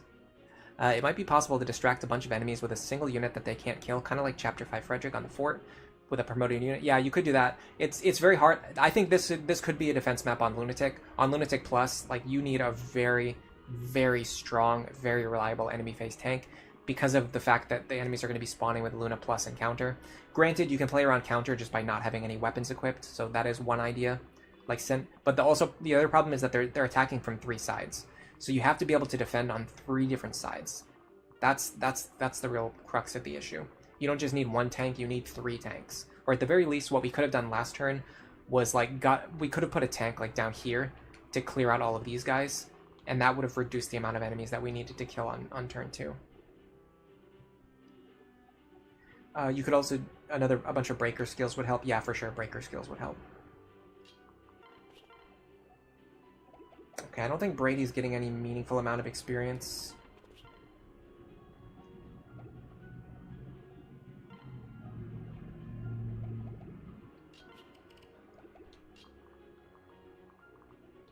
So let's just get him the safest attack possible. And by the way, I misunderstood something. I thought he had D-rank tomes.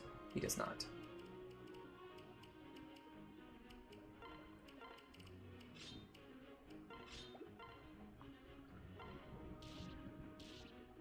Wow. 11 experience.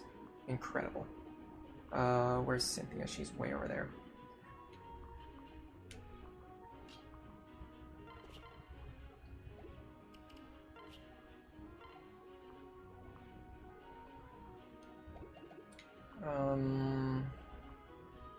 Here we go. We should be able to bully these guys. Yes. Nice. Alright, you two get over here. Very reliable kill here. Almost do it with the bronze bow.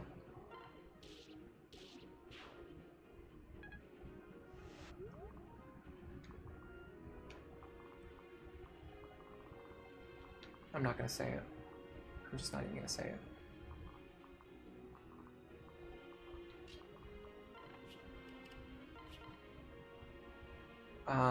This should be guaranteed. And I'll even let Owain pick up another kill here.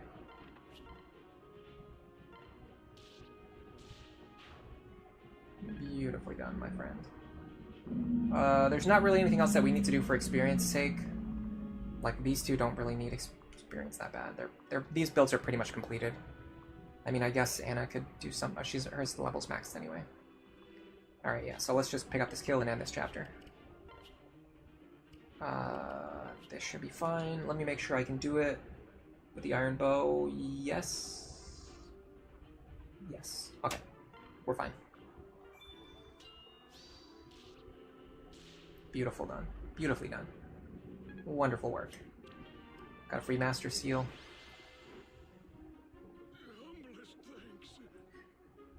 Yes, I saw that, Winston. I actually watched the video afterwards too, where they used the... I actually noticed this. I noticed this when I was playing. You might remember me saying it, that when you shoot the cannon in Air Fortress, it actually causes your character to move backwards, like they fly backwards. And I said, I'm pretty sure if you want to get really good at this game, you have to master that movement. And I was definitely right about that. The only problem is I just couldn't do it. I just don't have the skill to do it. So that's a little bit of a problem.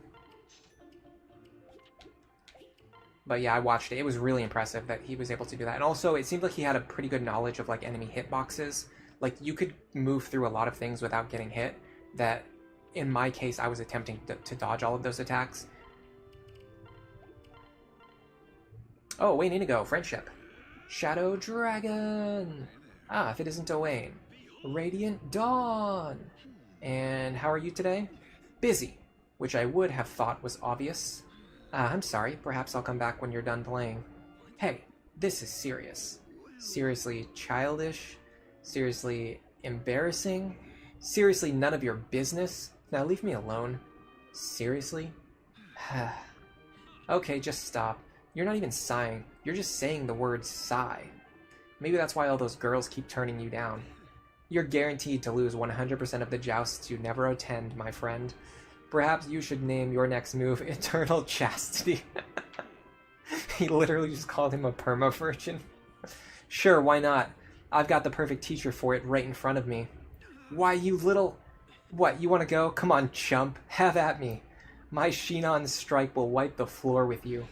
Few things in life would give me greater satisfaction than to knock you on your rear. But one of us has to be the adult here, and it's obviously not going to be you. Yeah, that's right. Walk away. You just keep right on walking. Sure. I don't think I've ever read this before. Dude, I need to build that friendship up. That is epic. Every child is good with Robin as the father? Pretty much, yeah. You did clear this map in a regular playthrough. You used 4 rescue staffs. That's actually pretty cheap. 4 rescue staffs is pretty cheap for a difficult map. I can pretty routinely use like 5 to 10 rescue staffs on a hard map. Tim Chabrown, welcome to the stream. You've been replaying Awakening and watching my videos every day as of late. Thank you very much. You saw that I was live, so you wanted to pop in and thank me for teaching you so much. And thanks for all the help. You're very welcome. I'm glad that the people are getting value out of those videos still. Awakening supports are so good. It's peak. Yeah, it's really fun. So you joined at a very interesting point in time. I'm very strongly considering doing a little bit of training on Brady and Cynthia to get them up to their S rank support. Yeah, let's do it. This is actually going to be a little bit different from the grinding that we were just doing, mostly because we're actually grinding for supports here. So every like 2 or 3 battles, we're going to be getting more support conversations, which is more exciting than just sitting here killing enemies over and over again just to get skills or stats. Yeah, let's do it. Let me make sure I have tomes that I feel comfortable spamming. You need a basic wind tome. You're played out. You're basic. Don't ask me what's wrong with me, because I don't even know. There's nobody who knows. Okay, get up here. I don't really need Chrome, honestly.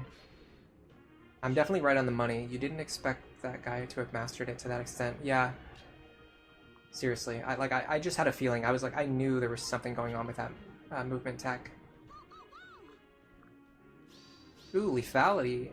Okay, interesting. Miracle blocks lethality. We learned something new. Oh, 20 rescue stabs. Yeah, that's more in line with what I would have guessed. That's insane. That's literally nuts.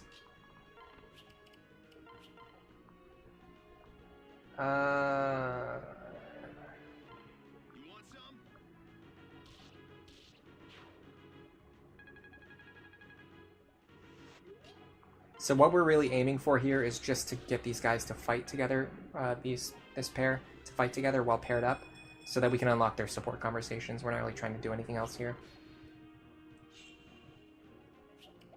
Okay, but it also helps that we're getting levels onto them in the process. Ooh, another lethality proc, look at that. I love lethality, by the way. It's one of my favorite skills in the game. I know that it's not anywhere near one of the best, but it's just so fun. Yeah, 20 uses, 4 full rescue stabs, 4 full stacks with 20 uses. That actually sounds more in line with what I would expect on a very difficult map. I've done that plenty of times myself. It happens. It's just the way things go. Especially if you use a very rescue-centric strategy like the ones that I've been putting forth in my guides.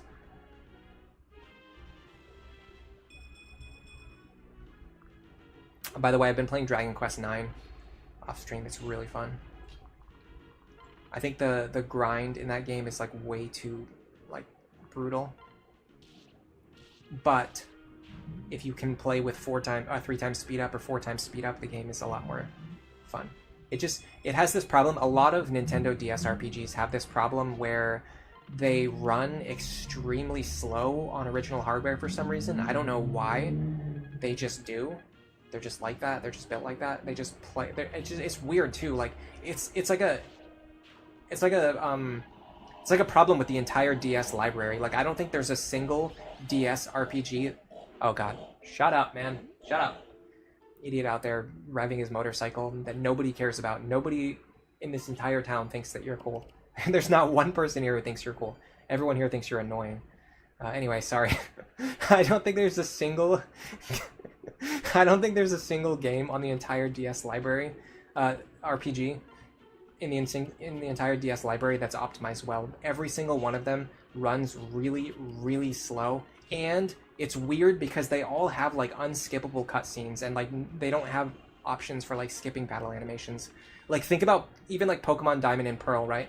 Like Pokemon Diamond and Pearl, one of the biggest, most common complaints is that the game runs really slow, and it's just the same with like every single RPG on the Nintendo DS. It's so wild. It's like Nintendo screwed up an entire system's library. I don't know why. I couldn't tell you why. I couldn't guess why it's this way, but it is this way. Anyway, Dragon Quest IX has the same problem, but if you can play the game on 3 times speed, it's pretty fun. Which is what I've been doing. It has a really good skill and class system. And it does a decent job at trying to honor the legacy of Dragon Quest Dragon Quest III, which is definitely one of the best, if not the best Dragon Quest game, and just one of the best games of all time. Yeah, Dragon Quest IX's class system is really good. That's exactly what I was thinking. I should play Devil Survivor in my free time. If I'm going to play Devil Survivor, I might actually play it on stream. Lethality is really cool. The biggest arms thrift hater is praising lethality. I mean, I'm not praising it for its viability, although I think it does have some use cases. I'm mostly praising it for just how awesome it feels to go off. Like, even if you want to do, like, a proc skill and, like, go off, I feel like Despoil is... sorry, like a money-making skill, like an economy skill.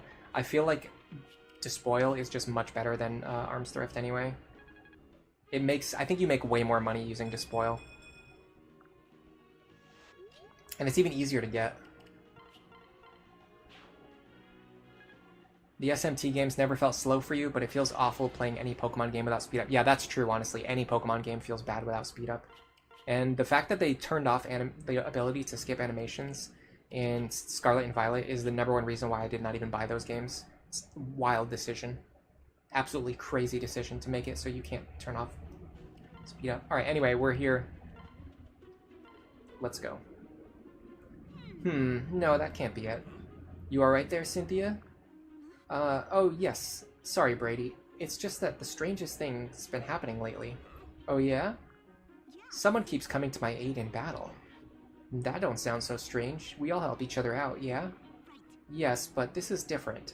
If I'm hurt, a vulnerary will drop out of the sky in front of me. Or an enemy will be thundering toward me and they get knocked off their horse by a rock. Yeah, that's strange, alright. Never heard that one before. I know, right? I'm gonna track down whoever's doing it during the next battle. No, don't.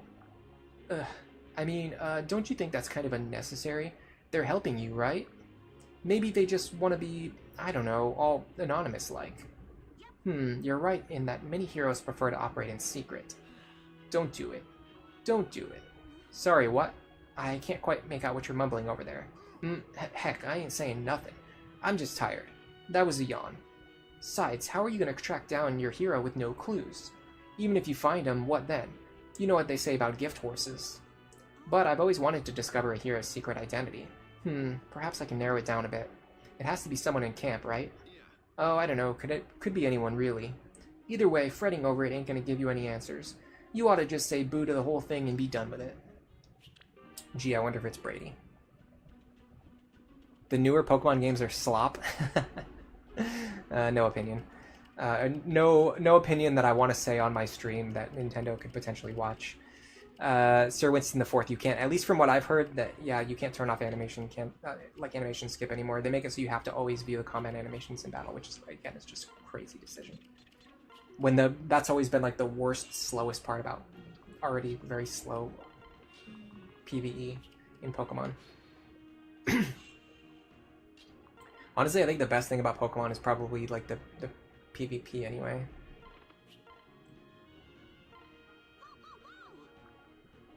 Alright. Probably I can get away with going right here. In fact, I might be able to do something like this. I'm fine with wasting Forge Tomes here. I don't really care anymore. I have infinite money now. Yeah, Showdown completely ruined, like, any reason for ever buying or playing a Pokemon game ever again. Like, legitimately. It's just better than, like, any real Pokemon game in every single way. Yeah, it's better than Champions. You know what? I'm just gonna say it. I don't care. What's the worst that could happen?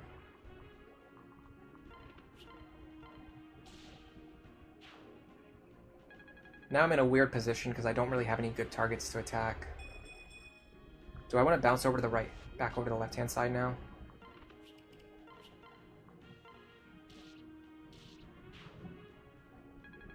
Now I have to think about where these guys are going to be standing next turn. Yeah, I actually want to do this. It seems weird, but it's going to allow me to gain more distance on the next turn. So go like this. I still might not be able to reach. But if I can, this will allow me to hit multiple targets on the left next turn. Give me 1 second. I'm seeing some messages in chat that I actually want to read. Oh, he has Tomebreaker, and I have 100% hit on him. That's epic. If I stand here, I might be able to do something.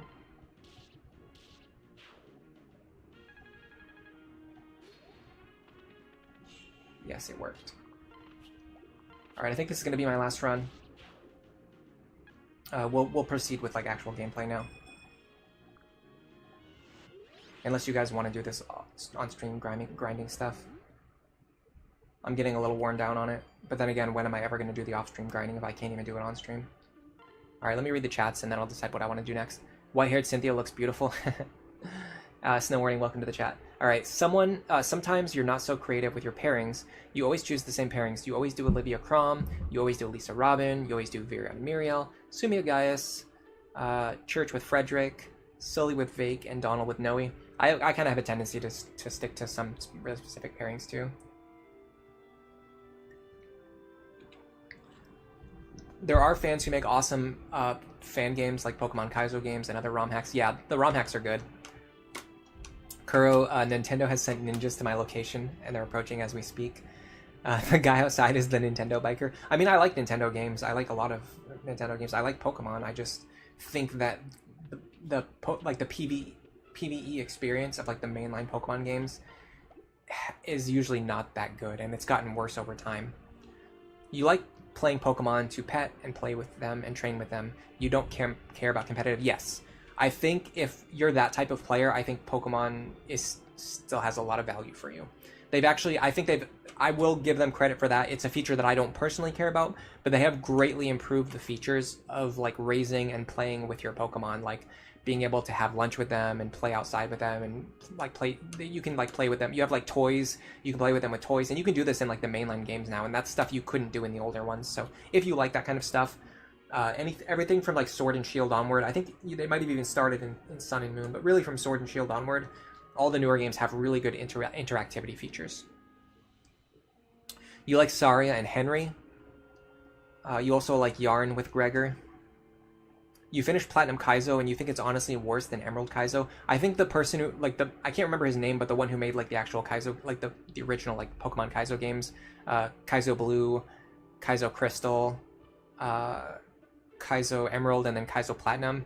I honestly think maybe, and I don't know if this is like a hot take, and I'm not like an expert on super difficult ROM hacks, but I think they've kind of gotten worse over time, maybe. I think Crystal's better than Blue, maybe. But like with Emerald, like it just feels like, yeah, and then with Platinum, it feels like it got less fun. Like they go overboard with the options to make the game difficult in ways that aren't fun.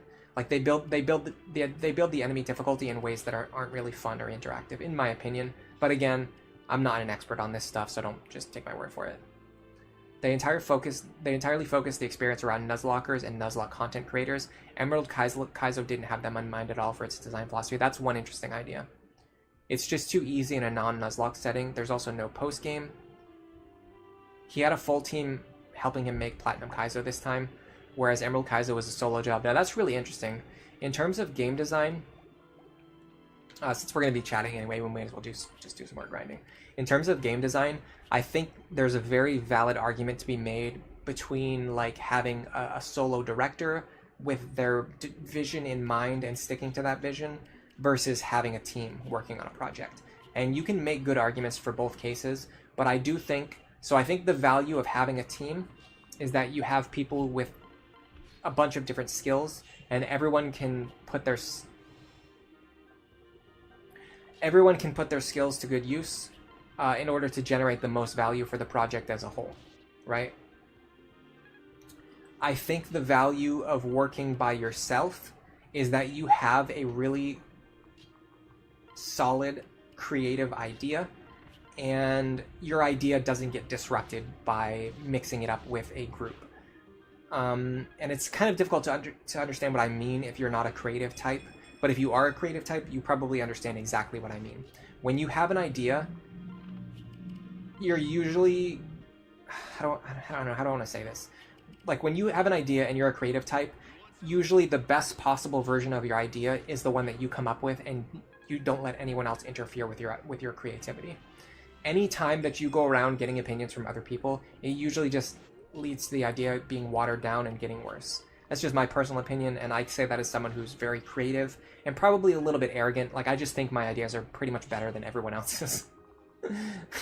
I'm probably not that fun to work with anyway, But even the times when I have worked on a team, I feel like you just end up diluting your ideas, and you're just they just get pulled in a billion different directions, and it just gets watered down. It just gets turned into this version of things that, you know, it's made to appeal to the largest number of audience, like the largest audience possible, while sacrificing the creativity.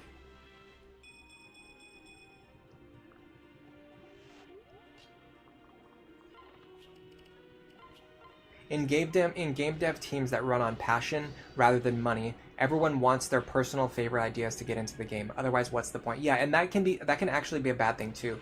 Like that's the thing is like team-based development isn't just bad because it's typically it's more focused on profit anyway. But the other problem is that everybody has their own favorites that they want to focus on, and that can cause the direction of the game to get dragged into too many different directions, because everyone has their own favorites, and they all just have different ideas of what they want to do. But that ends up causing it so you can't do it. I don't know. It causes the theme to become very incoherent. Yeah, too many cooks in the kitchen. Whereas if you have one director who does everything, the product becomes more cohesive in the end. Hey, Cynthia. Oh, hello. Something wrong? You're usually louder. Remember what I told you before about my secret protector? Someone's been helping you out in combat and whatnot, right? Well, ever since then, they've been awfully clever about covering their tracks. Yeah? What do you mean? Well, they always show up just when I'm in danger, right? And I figured that was the perfect time to catch a glimpse. So lately, whenever I was in trouble, I started looking around wildly. That seems like a really terrible idea. So in the last battle, I look over my shoulder and see a huge wall of smoke, and then, while I'm watching, a stone comes flying out and hits my enemy. My protector is using smoke screens. That is so cool. Yeah, that's wild. It's like they're just hellbent on remaining anonymous. Certainly sounds like it. But why the need for secrecy if we're both fighting for the same side? Honestly, the more they hide, the more I want to discover who it is. Like I said, as long as they're helping, it don't really matter, right? Of course it matters, silly. I need to know who to thank. But what if they ain't looking to be thanked? Every hero should be recognized for outstanding heroic deeds. That's item 4 of the Justice Allegiance Code. I ain't familiar with that one. Alright then, next time I see smoke, I'm gonna charge right into it. You got rocks in your head? What if it's just a fire? Okay, good times. Alright, yeah, I'm done now. I don't want to do any more grinding. And I've kind of talked my voice to a little bit of point of soreness. So I'm gonna do 2 things really quick. I'm gonna go grab some water, see if I have anything that I can snack on during the stream. I don't think I do. As I mentioned, I forgot to buy anything that was snack worthy, especially for eating on stream without making too much noise or being gross. And then when we come back, we're gonna do Noire's paralog. I will be right back.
All right, I'm back. I sort of found something that kind of works as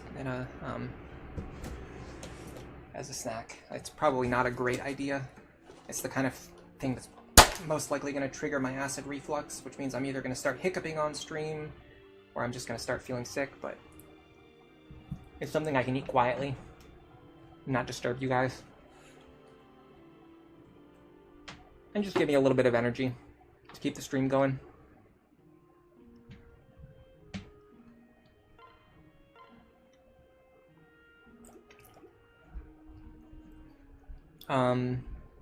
Despite the large team, I'm guessing you're still talking about Platinum Kaizo. There was a lot of major bugs that you had to personally report that could break your save.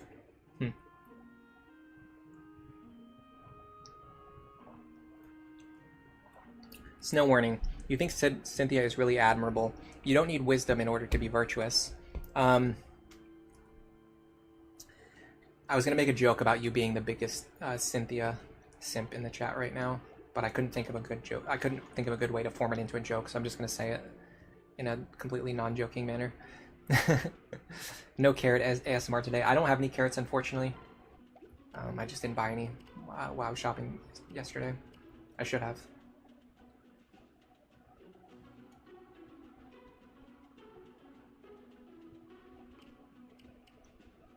Alright. Let me know if you can hear me chewing, by the way, because if you can, I'm absolutely going to stop. Here's our plan for Noire.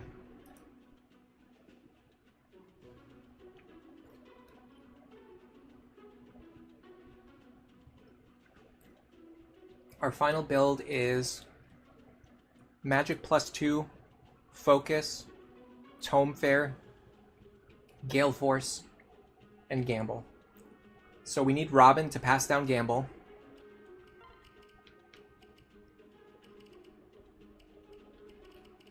Which they are set to do.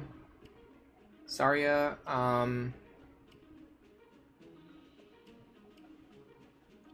just pass down Anathema. It actually doesn't matter what she passes down, but Anathema's the best of the skills that she has. Does Dark Knight give Tonebreaker at 15?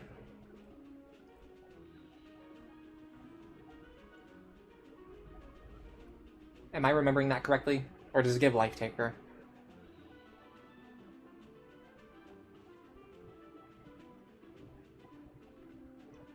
It's Life Taker. Yeah, we'll just pass down Anathema. It doesn't matter.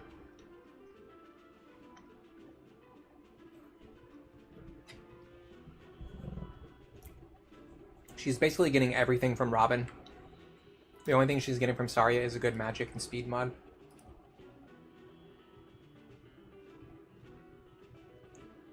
Oh, this water tastes so good right now. Yeah, it's Life Taker. That's what I thought. Cynthia.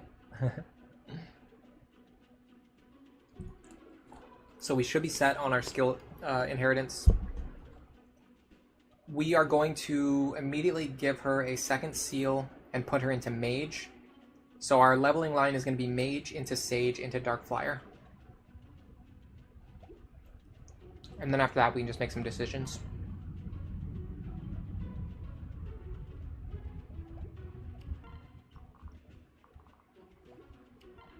Let me make sure everyone has rescue stabs.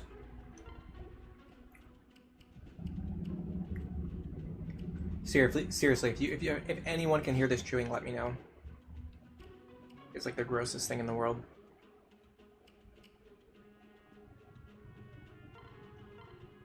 This should be fine. We'll move our characters around. I don't think it's gonna matter too much. We have a pair of Gale Force snipers. In fact, it might even be a good idea to keep them separate. So the problem is he doesn't have a good support partner other than Severa, but Severa has to be tied up with Jerome. Yeah, we're gonna have to get Inigo's partner soon. The number one thing holding him back is that he doesn't have a partner right now. What about Robin? Now there's an idea. It's suddenly coming together. I'm going to want to put Laurent up top Where is he? And then Morgan here.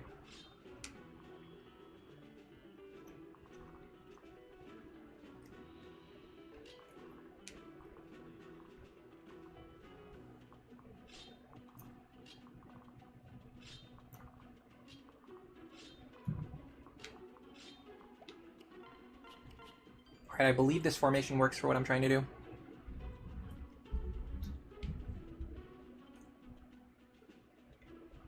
You admire Cynthia because she is really good-hearted and brave.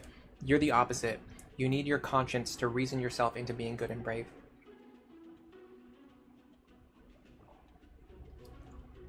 You don't like all the flyers on this map? Yeah, I struggle with this one too. This is a map I really don't like playing in the course of a normal no grind playthrough because you're often just so overwhelmed. Kind of wish I'd given Robin some darker hair. I think Noire looks better with dark hair.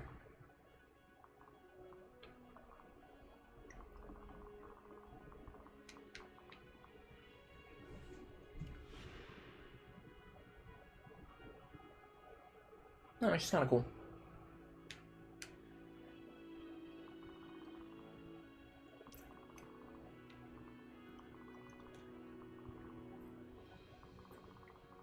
Alright, let's see how much of this action Laurent can reasonably take. There are no guys... sorry, this guy has counter. And he has a sword. So it's... and this guy too. Okay, so reasonably, if we can take these 3 attacks, we should be fine. It really annoys me that this guy had... you know, we can stand right at the edge of his range, though. But then that keeps us out of range of the guy with the spear. Well, hold on a second. I mean, that's... we have to do that anyway, so... yeah, so we're going to stand here. 50, 50, 54.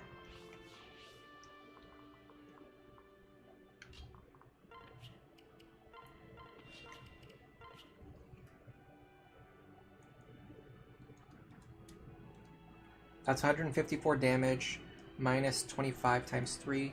That's 79 damage. That will kill us.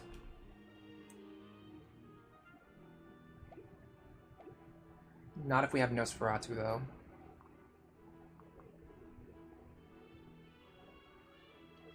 How do I get Nosferatu into your idiotic hands?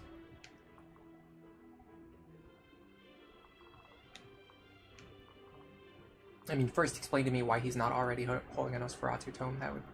That's a really good question, isn't it?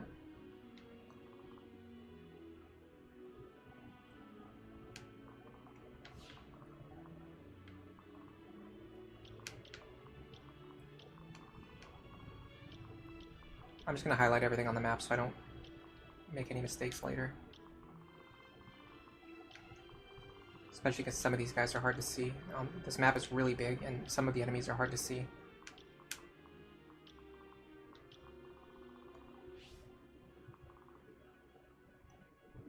Excuse me?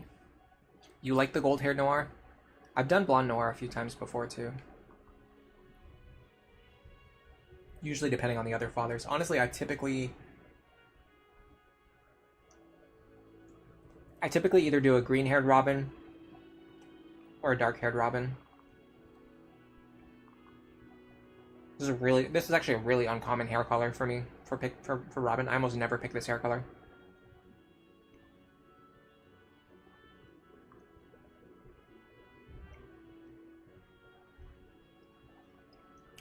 Hello, Mr. Max. Welcome to the stream.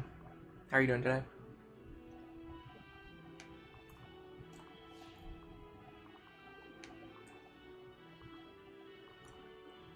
Okay, this guy doesn't have counter. Oh, wrong character.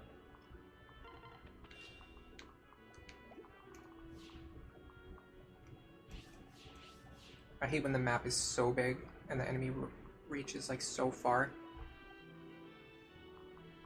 that you literally can't even see the attack ranges. Alright, this is what I'm trying to see. 50 plus 53 with Luna, of course. Plus 54. That's 157 damage.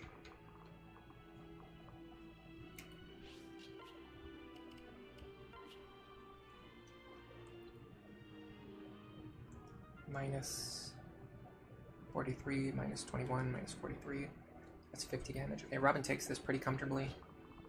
I don't think we can use the hand axe yet, though, can we? Oh, yeah, we can. We can.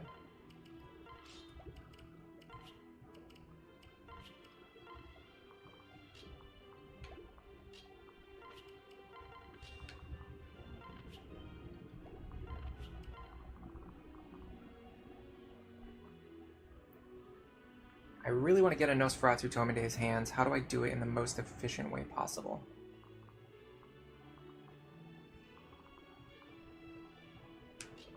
Like this.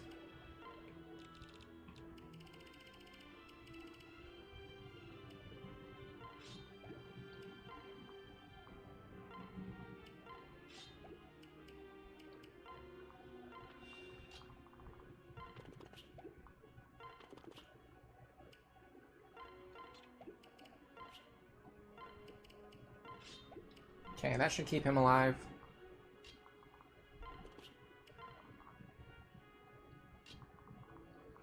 Can you reach Noire? I doubt it, right?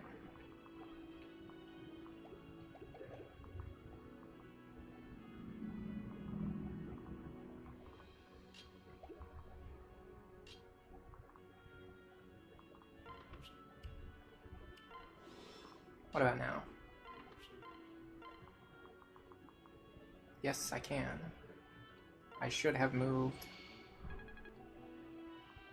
I should have waited to move you until after I did that. That's fine though. I have Olivia and she has nothing else to do this turn.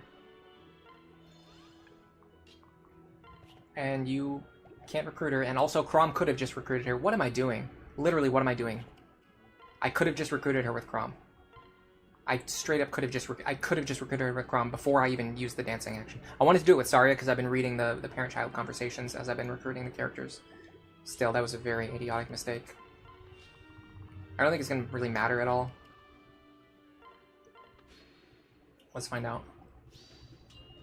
Oh, that was a clutch card.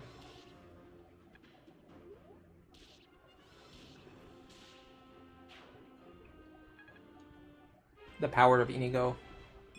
Crit build. Look at this crit build going off.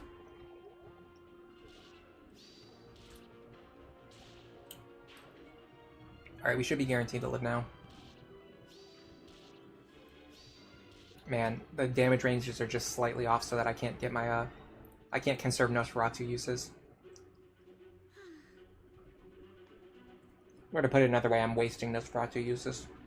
So this is how it ends. Killed or worse. A clean death would be a mercy compared to what awaits. Huh? What's this? An old bow? The string's still taut? I suppose I could use this to try and fight my way out. But those bandits are so strong and scary and... Wait, my talisman! Let me just grab my talisman, and then... I am the fire and the fury. All who defy me will perish. Repent, scum. Repent, though it will save you not. Repent and despair.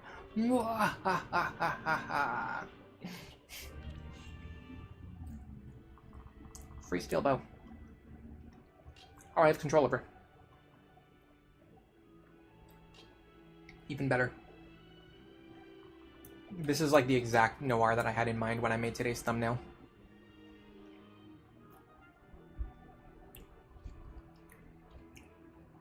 Snow warning, is there a lore reason for why every enemy on this map is in a class that has beast killer weakness? Yes, but I won't tell you what it is. No, I have no idea.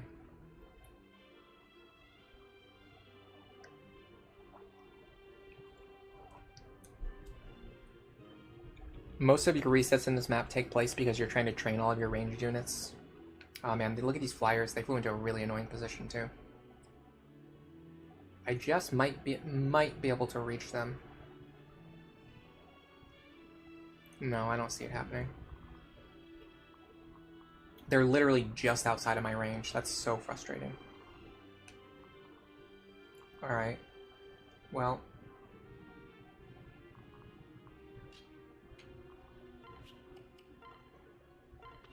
Do this.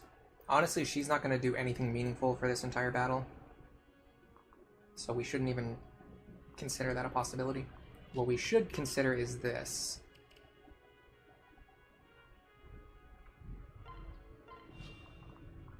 What can these two do? Of course, well, when both of the enemies right in front of them, blocking the way, both have Aegis Plus, there's probably not that much they can do. Oh, here's pass. Check this out. Isn't that awesome? This is our pass combination. And actually that matters, because we would not have been able to reach this guy if we didn't have pass. Look at this. 1, 2, 3, 4, 5, 6. The only reason we can reach this guy is because we have pass. And if we couldn't reach that guy, we probably wouldn't be able to kill any of these guys. Yeah, no way, not even close. Absolute clutch moment there. Again, my crit builds showing their power here.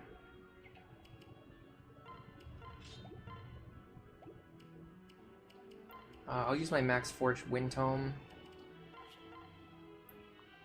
Your damage is a lot lower. Oh, never mind. But your speed is too low, though. So let's put you in the back row. Go like this. This should be pretty high chance to kill, but unfortunately it won't trigger Gale Force because she already killed something this turn. But I think that's fine.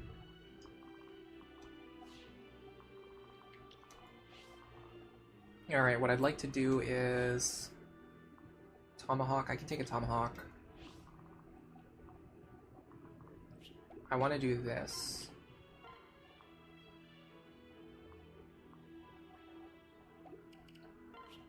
I want Morgan activated again.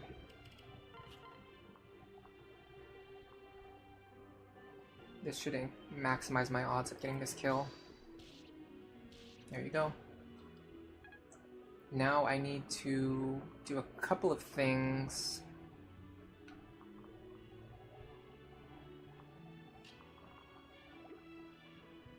Gotta be very careful now because we put ourselves in a very precarious position with these guys floating over the water. You want to do an Anna Robin run. Anna Robin is really good. I just don't like including Anna as a permanent member on my teams just because of how she doesn't pair with anyone else. But honestly, the thing is, thinking about how this run played out, right? If we think about how this run played out and like how my endgame teams typically look, right? Typically at the very end, you're not actually using Robin for anything, and you wouldn't really be using Robin's wife for anything either. Like, Zarya is going to go on the bench. Robin is just going to be a character who's using rallies by themselves. So in that sense, it actually doesn't really matter who Robin's partner can like support with for larger team building goals. It really only matters that they pair up with Robin. And because Robin Anna is so strong, I'm now that I'm thinking about it, I'm really just like in this moment right now, it's dawning on me that as good as Robin Anna is, I've always underrated it a bit because I've been thinking of her limited utility in terms of supports.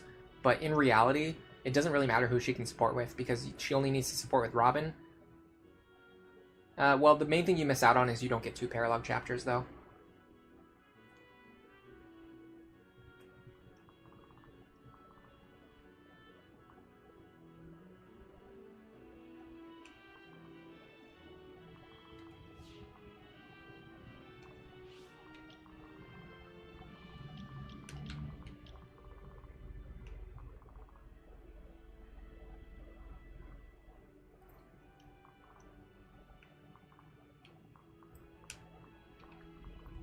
Okay.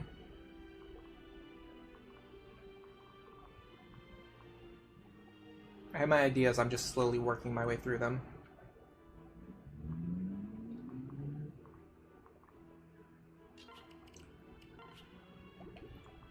Our speed stats are fine.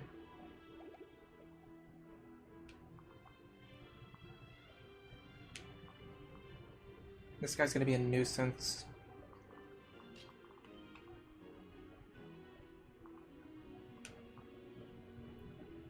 This guy, not so much. What is our damage like? Are we... Okay, so we're still in the mode where we're kind of getting away with using bronze weapons. I'll probably... Steel Axe has perfect accuracy. I'll probably use the Steel Axe just in case.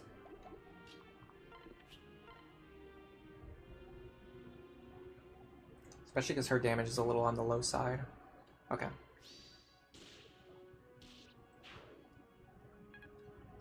Here into here. Perfect. Now I would like for Inigo to hopefully remove anything that has Luna, which is actually nothing. That's our only guaranteed kill, but we can't reach that guy.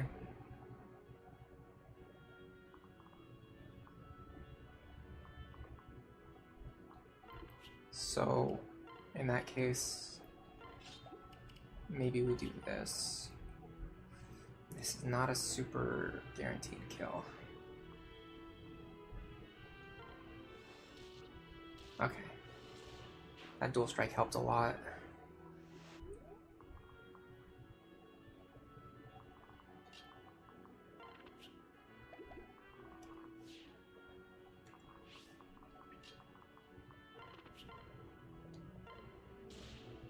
So the interesting thing is, I can actually leave these two over here now. I don't need to worry about rescuing them to safety, because they took out so many enemies that these two guys alone can't actually kill them anymore. That opens up a lot of possibilities. I do have to get Cynthia back to safety, I think. Is that what we determined? Yeah, I actually put her in range of multiple enemies. Alright, so let's get her back to safety first. Now I think I intentionally put Laurent in a spot where he should be safe. Let's confirm that. 49 plus 49.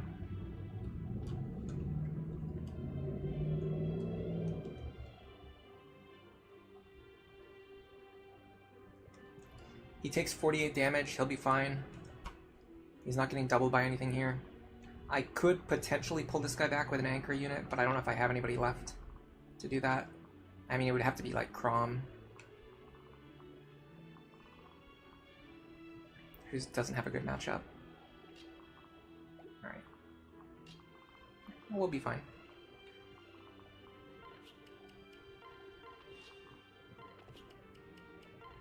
Does she have rally speed or rally move? Rally move, unfortunately. Alright. We will use your turn.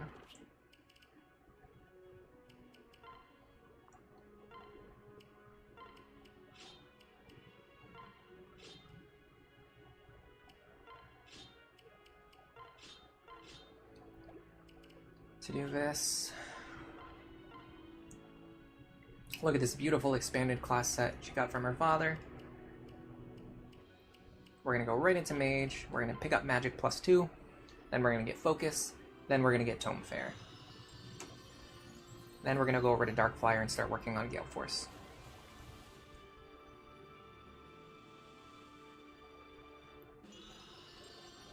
Is Apotheosis only with Generation 1 units doable? You think with Limit Breaker it should be okay? Yes, with Limit Breaker it's definitely possible. I'm pretty sure someone has done it without Limit Breaker too. I know for sure somebody showed off a clear where they used Vake in Apotheosis. Not like just Vake by himself, but a team that had like Gen 1 Vake on it. And I don't think it was like Limit Breaker or anything like that either. Like the whole intention was to show off that Vake was viable in Apotheosis. So I don't think it would have been like a DLC thing. Interesting that he used his bow instead of his sword. Because if he used his sword, I wouldn't have been able to hurt him. I wonder why he did that.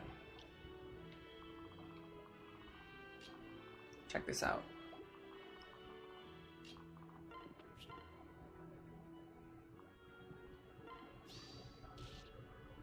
Get that dual strike.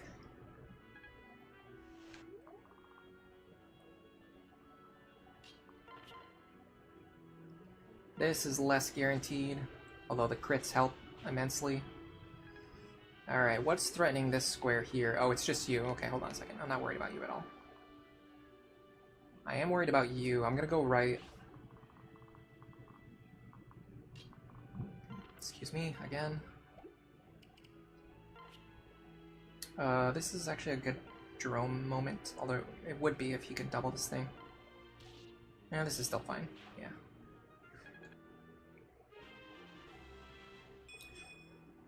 can't remember. Yeah, I think going up the right-hand side and going over the bridge is maybe the best.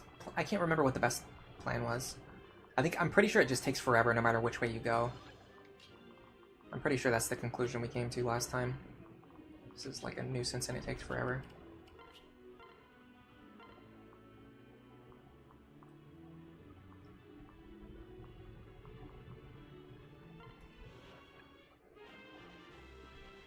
I'm actually just going to pull as many characters over here as I can right now.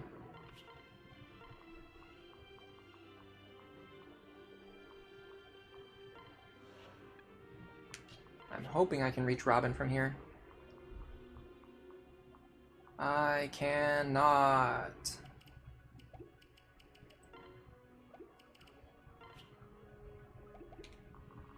I can get them a little closer. Maybe this will help. I swear, the one person you want to rescue is always the last one on the list. Without fail. Is always the last one on the list. Yeah, so this is one of those cases. I talked about this a couple times before. I feel that a lot of the paralog maps, a lot of the side story and paralog maps, they're just they feel like they made these maps optional because they knew that they weren't like completely polished, like as polished as the main game maps. Like this right here, the map is too big. And after you finish defeating the first wave of enemies, it takes way too long to get all of your units into like meaningful combat positions, and then it takes way too long like to go over and defeat like the boss group. I don't know. It just feels like this map was not like designed the way that a map should be.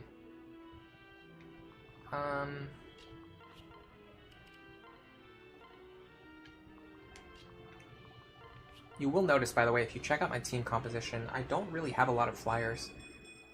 Once you get to like the end game, flyers end up not really being that like meaningful at all. Like this map alone, like having this river on it is one of the only cases where like us not having flyers is actually a problem. In most other maps, you just don't need them for anything. There's just not any situations where you actually are like, oh man, I wish I had a flyer. Wish I had my flyer. I wish I had them. Because it just doesn't matter. Alright, I want to get someone with a wind tome over here. Not there, because I'll have to take counter damage. Cynthia. Which of you has better defense? It's definitely Cynthia.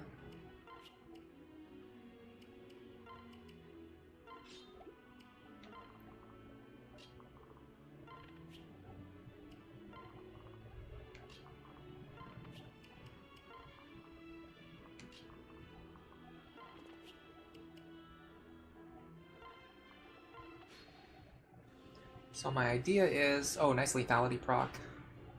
My idea is clear out this group right now or eliminate as many of them as I can. Oh, I just remembered you can't actually go this way. That's what always screws me over on this map. You can't actually go this way. It seems like you would be able to, but you can't. Because of this right here. So now that I've come up here, I have to go all the way back down, or I have to send my characters over the river one at a time. God, I hate this map so much. Okay, we're gonna do it. We're just gonna do it, and we're just not gonna complain at all. Even though we absolutely have every right to complain.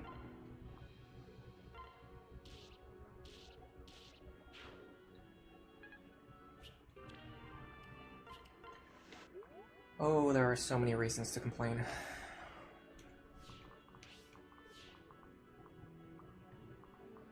What do these guys have? Silver Axe, I want to stay out of that range. Silver Lance, unfortunately, another buffoon that has counter. Never thought you'd ever see that, would you? Another guy with counter? Wow. How shocking. Never would I have suspected that would happen.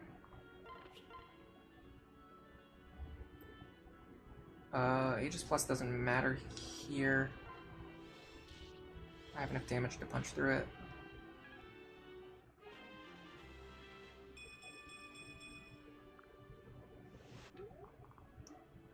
Alright, there is a reason why I'm doing what I'm doing.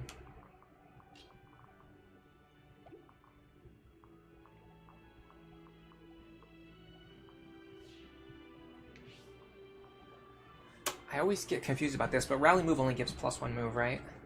Yeah, okay. That's not going to help me for what I'm trying to do over here. So, in order to get this pair up there, I'm going to need to do this.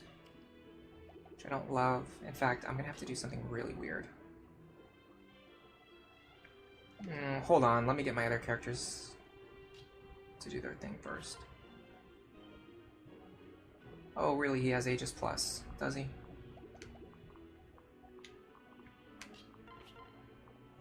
What about you? Okay. Here's the idea.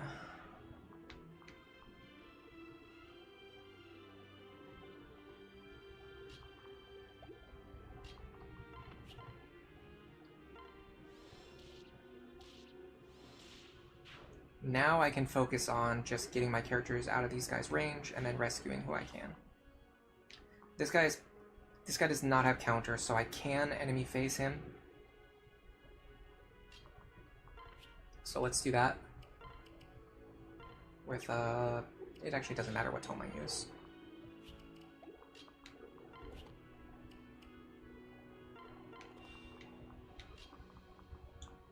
Everyone else, just run away. Pull them back to safety. Really, the very last person on the list, okay. And you know that if I pushed in the other direction, it would have just gone the other way and still somehow been the last person on the list. I don't know why it does that. It's like consistently always the last person on the list. It's like the game knows exactly who you want to rescue and they want to make it as hard as possible to accomplish that goal. Yeah, sure, you.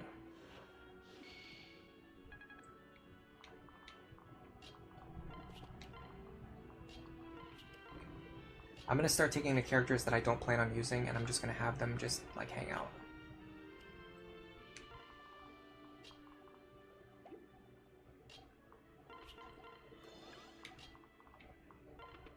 So that I don't have to move them every turn while I'm slowly crawling my characters back across the map. Okay. I think Inigo here makes the most sense. Because he should be able to kill both of these guys with Gale Force. There you go. Then I don't know if I really need to dance for him. I can just rescue him instead.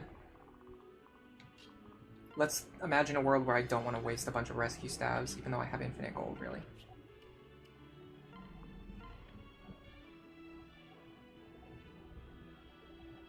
Yeah, this is like the only map where you wish that you had a full team of flyers. And even then, it's like not that important.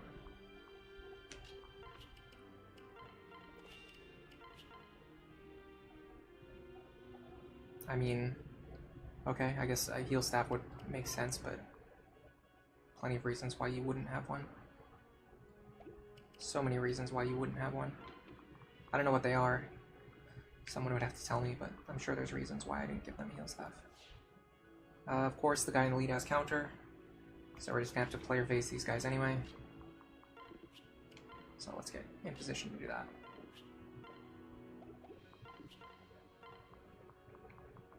Yeah, you know what? I'll waste the rescue stabs, I don't care.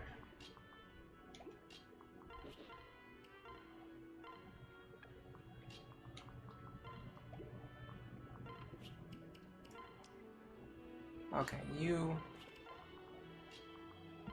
Excuse me, go over here. Okay. Yes, here's the idea.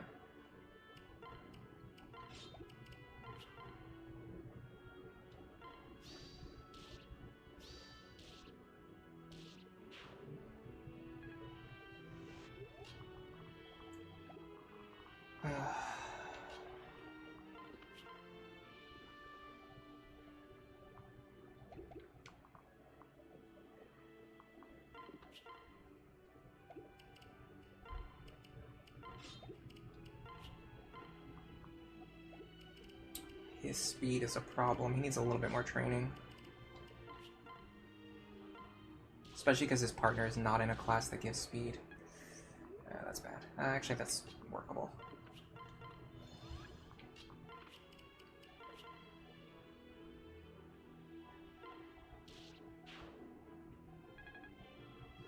I like how we still have Miracle equipped too, that's really funny. There we go. Okay, that's gonna let us get this team over here a little faster. Okay, so who are we really bringing with us? I guess it's kind of all of these characters. Even you.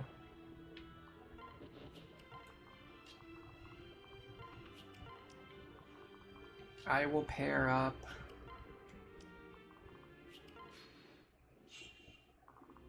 Olivia here.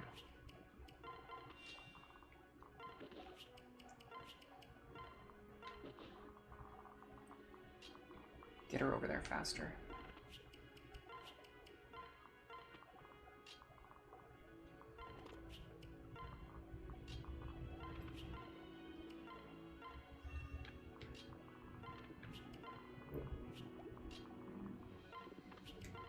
I won't spam rescue stabs now because the few that I have remaining, I might need to use them later to bail someone out.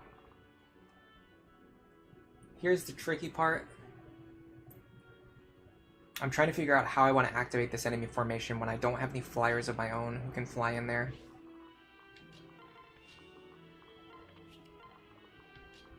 I'm sure I can find a way to do it, it's just a little bit trickier than I expected.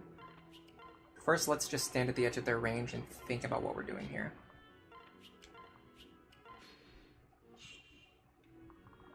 What if we can get just the guy with the spear to come out? The problem is I'm very worried that the other ones are actually going to go over here and chase these characters. So now I have to get them out of the way too. Otherwise they're going to die before my other units can get over there to save them.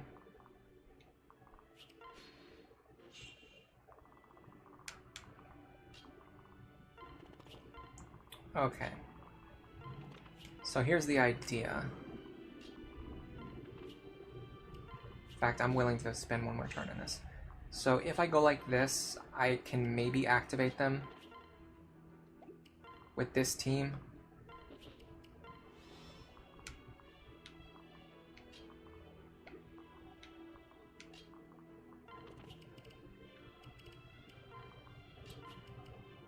Something like this, right? Will they come out? The answer is no. Okay, this is where things get difficult. I have to figure out how many characters I need to be within their range, and how to do that as safely as possible. So the next thing I'm going to try is...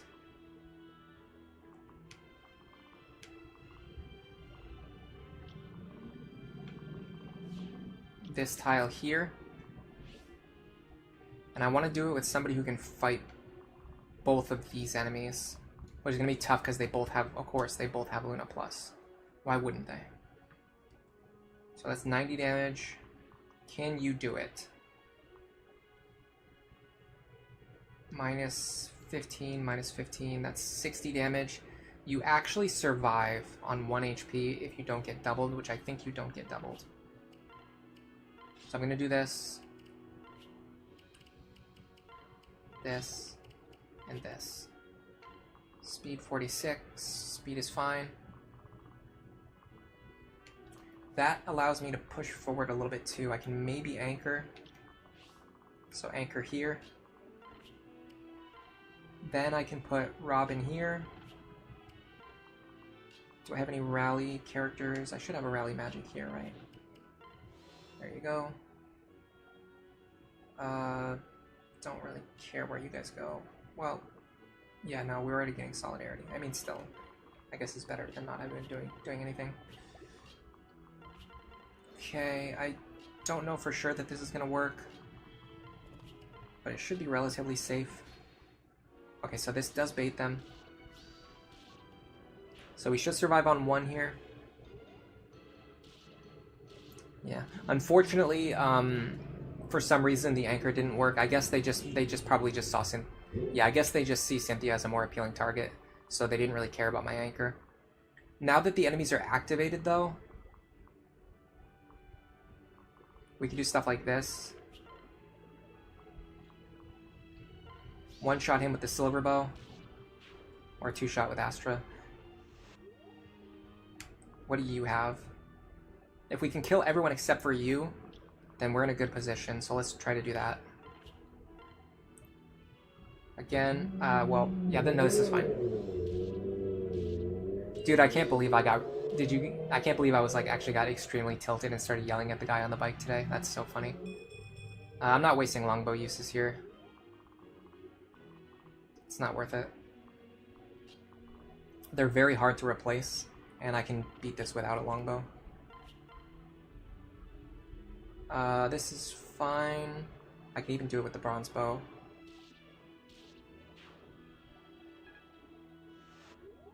Then we get this guy. Dude, I love snipers in this game. Or just bows in general. Okay, that's actually fine. That's workable. Yeah, this is fantastic. Okay, let me heal you first. I wanted to see where... Okay, you don't reach here, so what I want to do is this. She's not fighting this turn, but she will be fighting next turn. Can we get... Dude, why does she not have a heal stab? I don't understand. She has 3 tomes that she doesn't need, but no heal staff that she does need. Make it make sense. What was going through my head? Okay. Go like this, and then Brady... I actually want Brady to stay over here. This should kill. Even through Aegis. The Nintendo bike is back. Okay.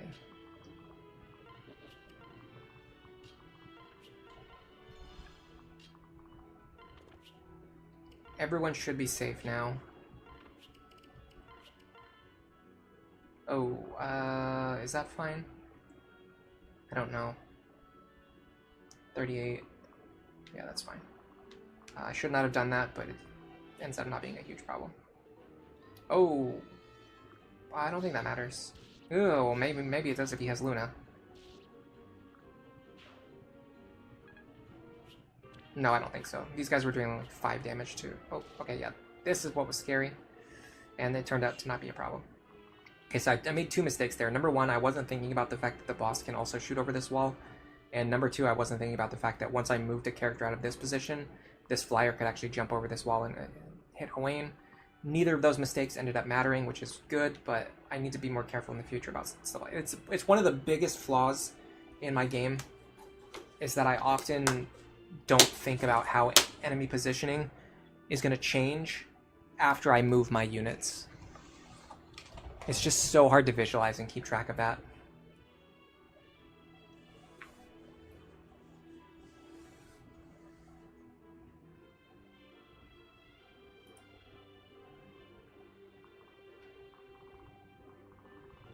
You could funnel them down the left side over here. Oh, that's a good idea. I've never done that before.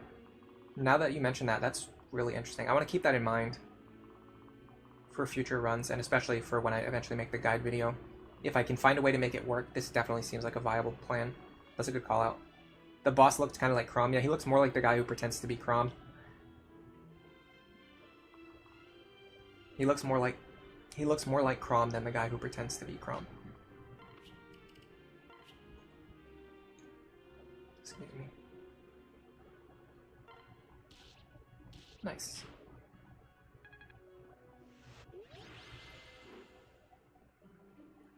Dude, we're on only 2.5 hours and we already got all of our characters that we wanted to get today. That's crazy.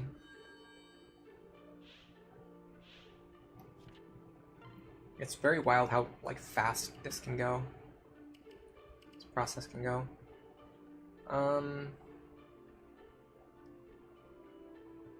not super motivated to read these support conversations. I've done it plenty of times already, and I definitely have been using my voice too much today already. I want to control how much I use my voice so I can keep the length of this stream reasonable. Robin Inigo, I'll read this. I haven't read this one before. Hello, Robin. You busy? No, not really. Did you need a favor? Haha, no, it's nothing like that. I just figured it wouldn't kill me to spend the time with the fellas once in a while. Ha, you mean instead of chasing girls hither and yon? Yes, I'd say taking a break once in a while is definitely healthy. Oh, speaking of healthy, did you try that vegetable cantina in the last town? You would not believe how cute the serving wench was. You're taking a break from chasing girls to talk with me about chasing girls. She actually blushed when I said hello. Talk about sweet. I could bottle that. You can't tell me you wouldn't want to share a cup of tea with a lady like that. Plus, if she's blushing, that usually means she's interested. Rawr. Why did I say that on stream? Why did I say any of that on stream? I suppose so. So what happened next? Did you have that cup of tea? Alas, she dashed my hopes. Alas, she dashed my hopes. I asked when her shift ended, and she said, after your bedtime. Ha, but what a wit. Ha, ha, ha. She must get many such requests. Perhaps she's simply tired of them. Yes, never hit on people when they're at work. Or perhaps I need to just ask with more confidence. Ladies love confidence.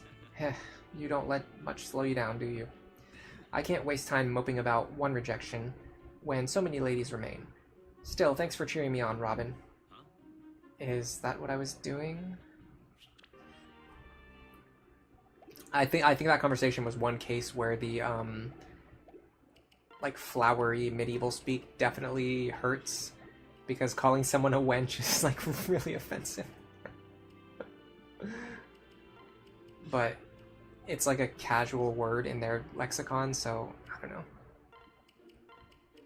It's just so weird to just like drop that out of nowhere.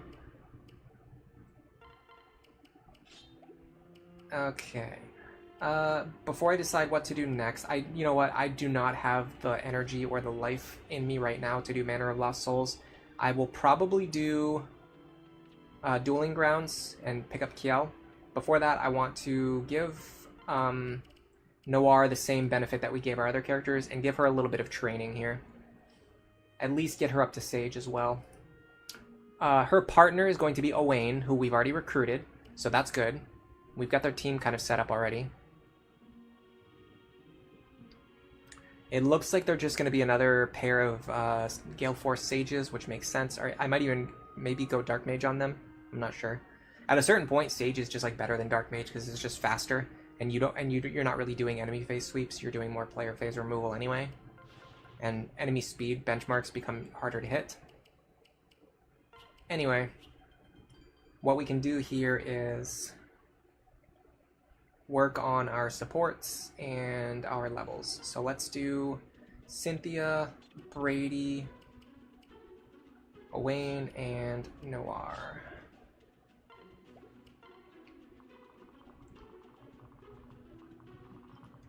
Gotta find the level 1 enemies. There's actually a bunch in the middle this time.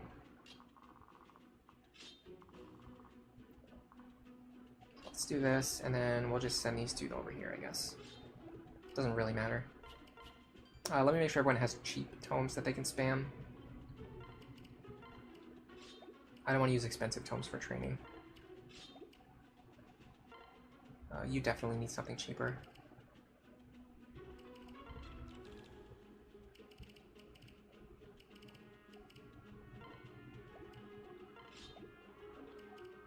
Okay. Everything looks good.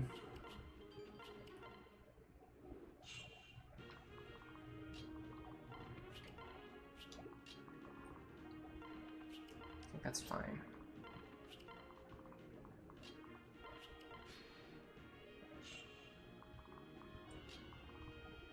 I could even go one square further. Owain has Gale Force, right?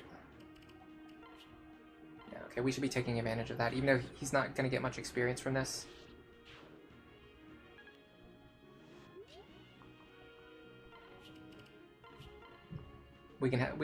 What it does is it allows them to fight together more times on each battle, which means they're going to build their support faster.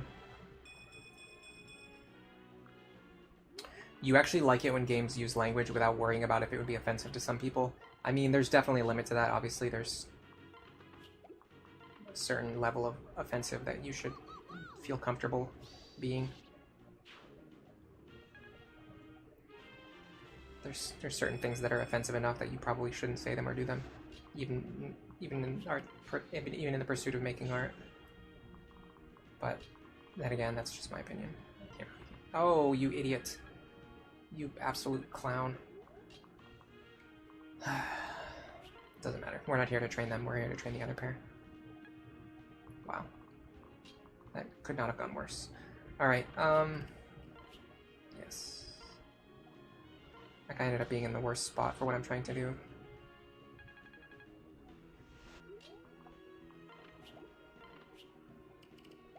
Oh, I probably want to target this guy.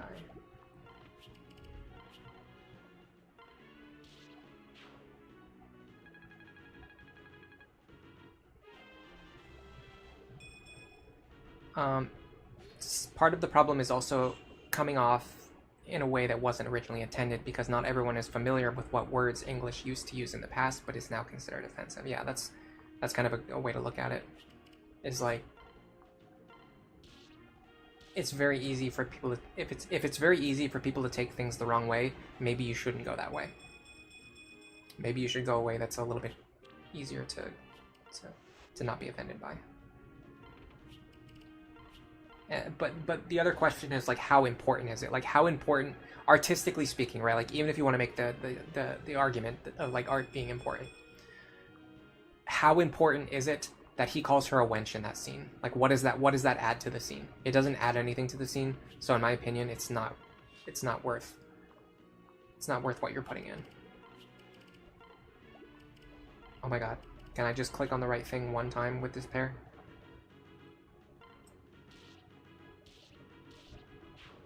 Okay.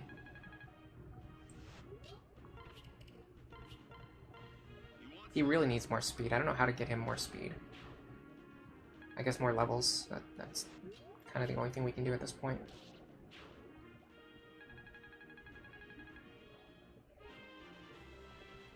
Manor of Lost Souls is a thematic name because playing that map you also feel like you're losing your soul. No kidding. I don't know why I don't know what they were thinking when they made that map the way they did.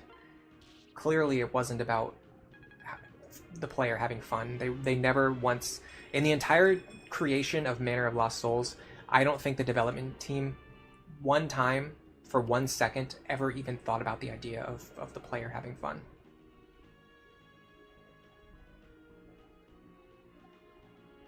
Something feels off here.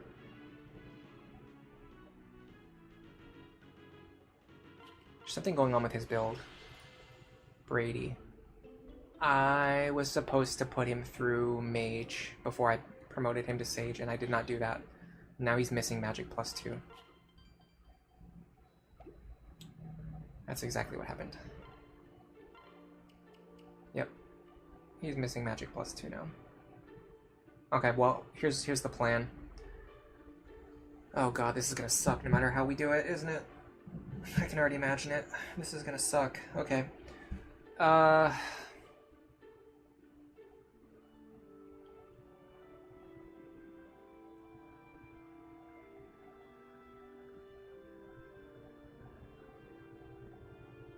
There's no way to salvage this without a bunch of extra training that I don't need to do. Or now I need to because I messed up.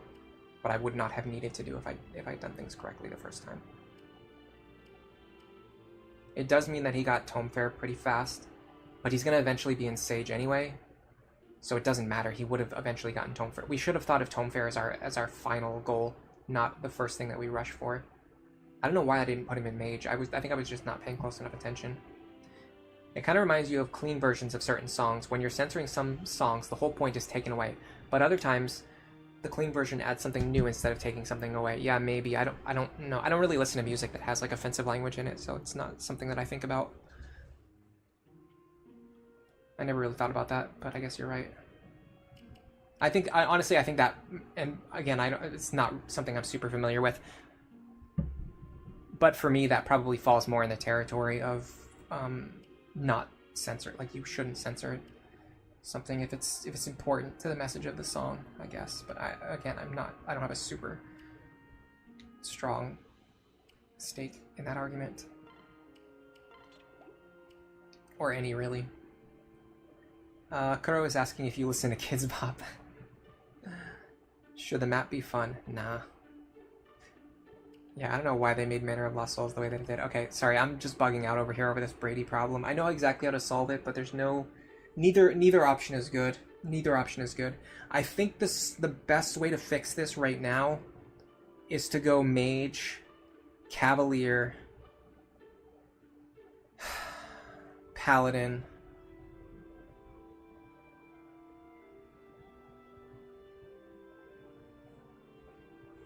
I hate all of those things that I just said.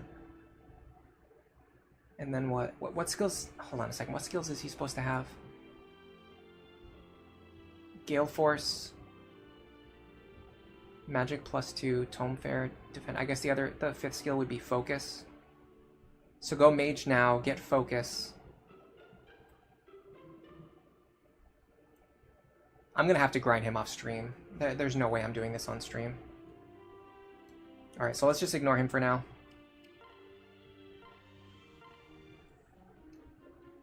Oh, Brady. What? Did you find something out? Wait. Yes. Wait, how did you know? And why do you look so suspicious? Hey, I can't help it. I was born with this ugly mug, alright? Haha, sorry, I didn't mean any offense. So, what did you find out? Oh, right, remember my phantom helper out on the battlefield? The one with the smoke screen? It was Lisa. Oh, really? That's it? I thought you'd be shocked. I mean, she's not exactly a likely suspect. No, I guess not. I asked her why, and she said it was because I'm a danger to myself. Can you believe that? Talk about rude. And who is she to talk? She's so spacey, she could outstare a statue. You're kind of a matched pair that way. Makes sense you'd help each other out. But I was really thinking it was going to be Brady, by the way. This is a huge plot twist for me. Hey, don't you start too. Sorry. Mostly, I'm just glad the mystery is solved. It's been plaguing me for ages. But it's only been happening for a week or two at the most. Oh shoot, I forgot I promised to help with the supply run. Gotta dash, bye. See you later, Cynthia. And she thinks Lisa's the spacey one. Oh man, that's fresh. Well, at least she bought the ruse. Looks like I owe Lisa dinner. Okay, so it was Brady. Fun times. That means if they don't get married, she never finds out that Brady was the one helping her? Or, I don't even know if... I'm assuming they'll explain that in the S support. But I guess we don't know for sure. Alright, let's work on Noire. I mean, since we're doing this anyway... Is this fine?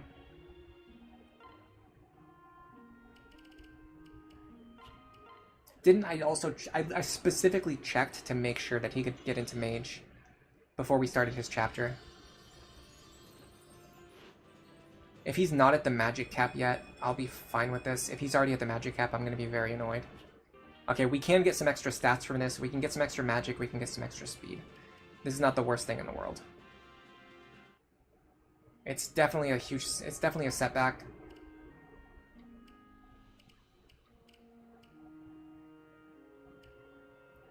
Let's get Noire into Sage. And then we'll be done with grinding. And then I'll think about whether I still want to do a Kills map or maybe save it for the next stream.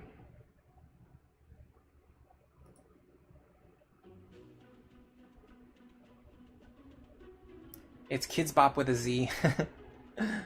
There's a decent amount of pop music that gets censored for radio broadcasts in the US. Yeah, that's just because pop music in the US is like extremely vulgar for some reason. It feels like the industry just got like increasingly more vulgar over time, and it just got to the point where like they literally are just saying stuff that like should never be said in public, but for some reason they just do it anyway. All right, we want this pair over here.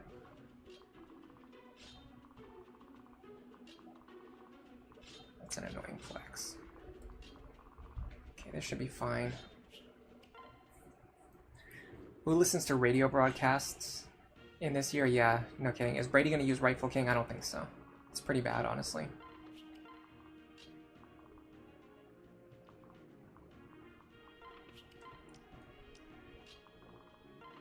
Did I mess up my pairings?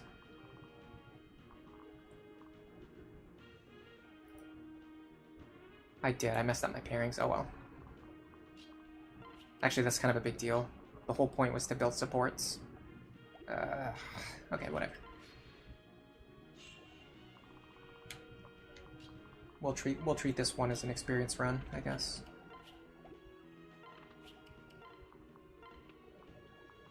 I mean, there's no downside to having other characters gain some supports too while we're at it.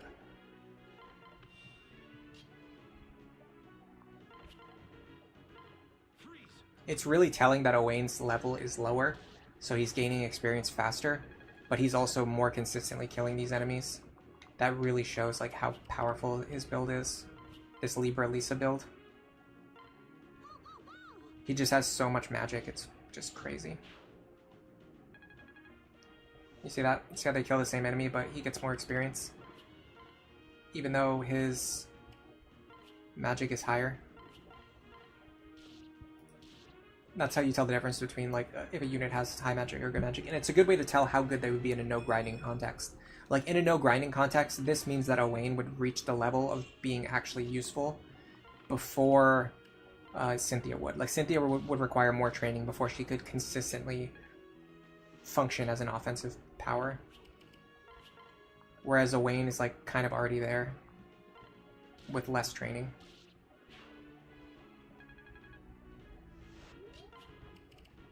And he doesn't even have Tome Fairy yet either. Well, neither does she.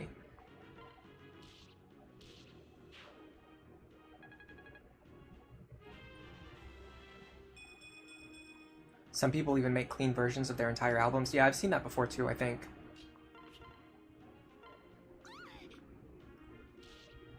You don't know how pop music can be so vulgar and yet so mainstream. I don't know either. It's crazy, dude. It got like, I feel like originally, like, it used to be more subtle. Like, if you listen to older songs, even like songs that were, you know, more based on like, yeah, like, I don't know, you know, like things that you wouldn't really talk about in a public conversation.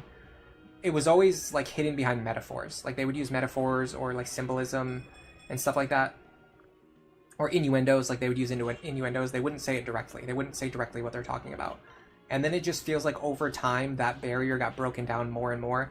And it got to the point where they're just like saying the most like disgusting stuff, like with no filter at all. And I don't know, maybe I'm just a prude. I don't really think of myself as a prude though, honestly. Like I don't even, like, it's not even that this stuff offends me. I just find it so curious that people can say stuff like that and just not like feel anything about it. And but also like just how widely accepted it's become at this point, I guess, is the thing. Is the part that's really interesting. It's not just that people are willing to say that stuff, but it's that like nobody is even really offended by it. I mean, I'm sure there's people who are offended by it, but the fact that it's like on mainstream radio, which is kind of the point that we're talking about. Yeah, this Owain is really cracked. I mean, in general, Owain's pretty cracked.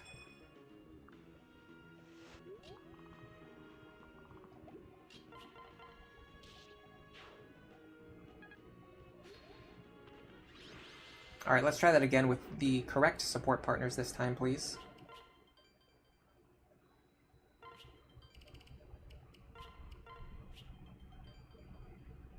It's because stepping over previous boundaries is inherently tempting and it's very interesting.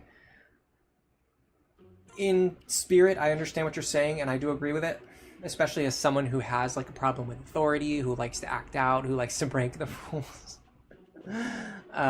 But I think in this case, like it's been taken to the point where it's like not like there's nothing interesting about what they're doing anymore. It's like it's like taking a dump in the middle of the road. It's like it's so like lowbrow and just gross. Like it just like there's nothing interesting about it at all. It's just not interesting. All right, Noire is supposed to be paired up with Owain, and Cynthia is supposed to be paired up with Brady. Like, sure, no, like, you could be like, oh, you know, nobody's taken a dump in the middle of the road before in my town, sure. But that doesn't make it interesting.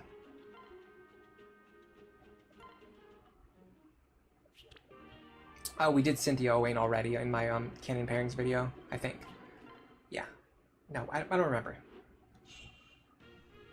Anything that strays from the norm always garners more interest. It's possible the vulgarity is the selling point. I don't even know if that's it either. Like, you might be right, but for me, it almost feels like the whole thing is that, like, people have just been desensitized to it. That they can say and do things that are, like, gross and, like, not even... Like, nobody has a reaction anymore. Because it's so normalized now. But again, maybe I'm more of a prude than I think I am. Maybe that's what it is.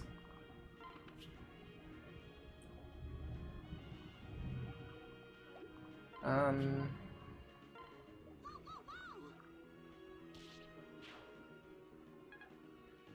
I keep them unpaired, I actually get more actions.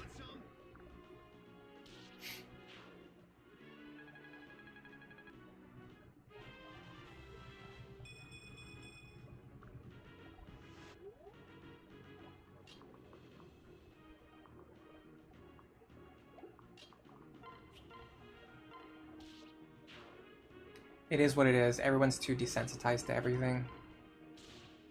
Everything is too extreme nowadays. Yeah.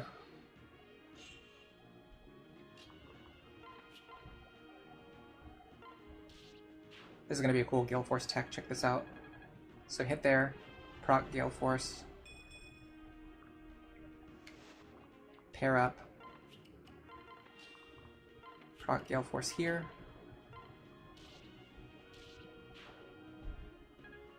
and then we jump all the way over here, and we use pass to our advantage even.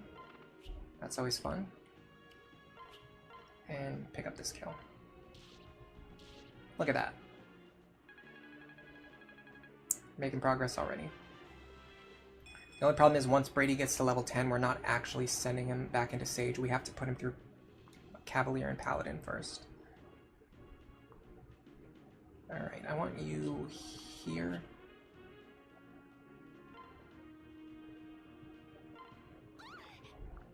You like to ship Na with male Morgan? I don't usually do male Morgan with the Gen 2 pairings, even though it's actually kind of technically ideal, because otherwise you end up with Gen 2 characters who don't have a partner. If you don't use male Robin for that. But at the same time, I feel like male Robin just doesn't have as much long-term viability as a lot of the other Gen 2 characters anyway, so it kind of just ends up being a wash. It's like you're trading male Robin for like a different Gen 2 character who could have even higher stat odds and be even more customizable, but that honestly gets down to a level of optimization which is just kind of irrelevant. Like you just don't need that level of optimization. By the way, hello Def Champion, welcome to the stream. How are you doing today? I'm doing wonderful. Alright, I'd like to get one more kill at least before this map ends. I think I can.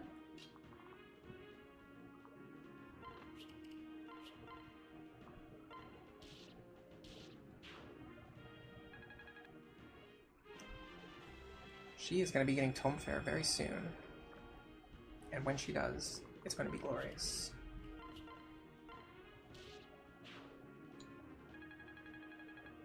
You're doing pretty good.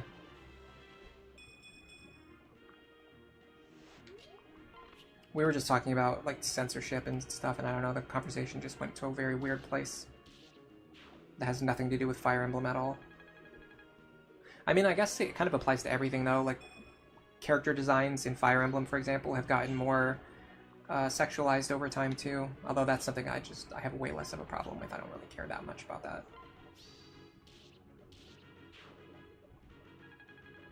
But it is definitely something to think about. If you look at the character designs from like FE6, and then you look at the character designs from like Three Houses or something. I don't know, actually, Three Houses designs are pretty modest overall. Fates, we'll say Fates. Yeah, Fates has really fan service focused designs.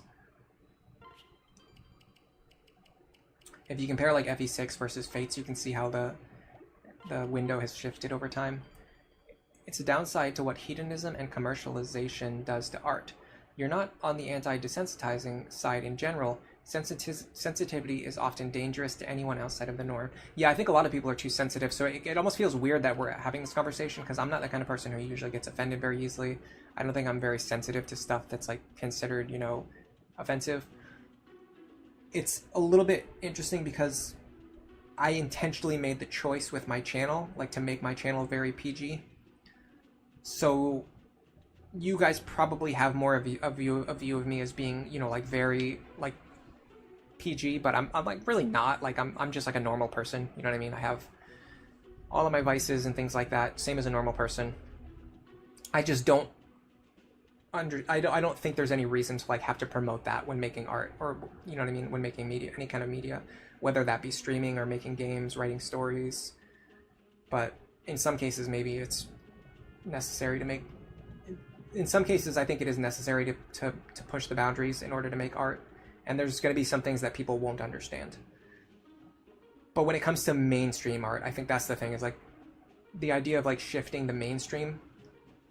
I don't think there's a reason to lower the barrier for what's considered mainstream, and the reason is because that most often that has a bigger effect on like the culture as a whole, as opposed to just like making fringe stuff that nobody's gonna care about or read. That doesn't really affect the culture as a whole. Whereas if you make something that's like really popular and everyone likes it, but it's also like really like antisocial or just like really like overly sexualized, like that's going to change the general point of view of a lot of people. So I don't know, I guess it's a thing of like responsibility, but then again, whose responsibility is it? Kuro, you think the face designs are goated? Yeah, well, I had to stress that too, and I said that as a qualifier. I don't like sexualized character designs, don't bother me at all. So it's just but it's still an observation that the baseline for those designs have shifted over time. Whoa, Noire, that's an awful big load you've got. What are you up to? Oh, hello, Owain. I'm just bringing some ingredients back from the market. Geez, they look heavy. Here, let me help you. But are you sure? Sure, I'm sure. Just drop them there and let your white knight take over. I'm sorry for the trouble, thank you. I'm a lone wolf by nature, but the call of an innocent in distress. Still, by the red hair of Elliewood, this really is heavy. Is all this stuff for tonight's dinner? No, not exactly. I thought I'd try my hand at confections. Ah, and what do you have to confess? Go on now, you can tell old Owain. No, confections. Baked sweets. Little cakes and the like. So, I've got flour, milk, eggs, honey, a few random fruits. Wow, I didn't know you were such an amazing cook. Well, I haven't cooked anything yet. Actually, this is my first attempt. But maybe you might try it? I mean, if you want. I'd love to. My sword hand is always hungry for conventions. Confections. It's pronounced... never mind. Thanks, Owain. I'll try not to let you down. Okay, I'm really interested to see where this goes, because I think anime-inspired media in general, and especially video games, and honestly, especially Fire Emblem, tends to over-rely on the trope of, like, the cute girls, like, not actually being good at cooking. It'll be very interesting to see if she's actually good at cooking, or if they use the same trope that they use for every other character where she's bad at cooking. Could be fun to see. Alright, which direction is she going? Center looks good for this group. Right side looks actually even better. So do this. Owain here, and then this group can be up here. This should be the last training battle for this set. Yeah, the Fates designs overall are really good. But there's no design that, like, their idea of, like, character design has definitely changed over time. Especially with how they try to appeal to audiences. Owain is really well versed in Fire Emblem lore. Yeah, I noticed that too. We've been reading a lot of his conversations today. And he knows a lot about Fire Emblem. He's referencing a bunch of characters and titles from different games. Ooh, a free towering bow. That's an awesome pull.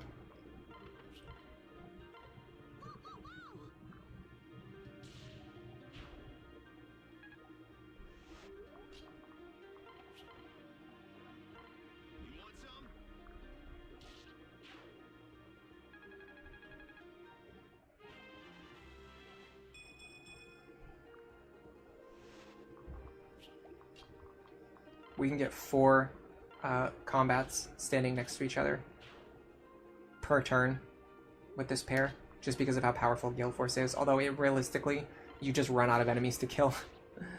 If anything, making characters too tropey and simple is the problem. They're more about giving fans what they know rather than exploring a character in the context of their life and world. Yeah, I'm a big fan of taking characters and using them in a different way from what the audience would typically expect. I love it when character design, like when characters act differently from what you would imagine from their designs. I think it's a very underrated skill in writing to be able to do that. To be able to actually surprise the reader or surprise the viewer and make the characters behave differently from what you would expect. The reason I'm not training Old Boy anymore is because I'm about to put him into Cavalier and I don't want his internal level to be any higher because it's already way higher than it needs to be.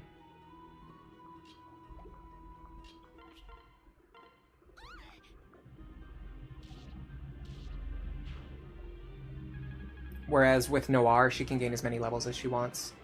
Because for her, it's just free stats before promoting into Sage.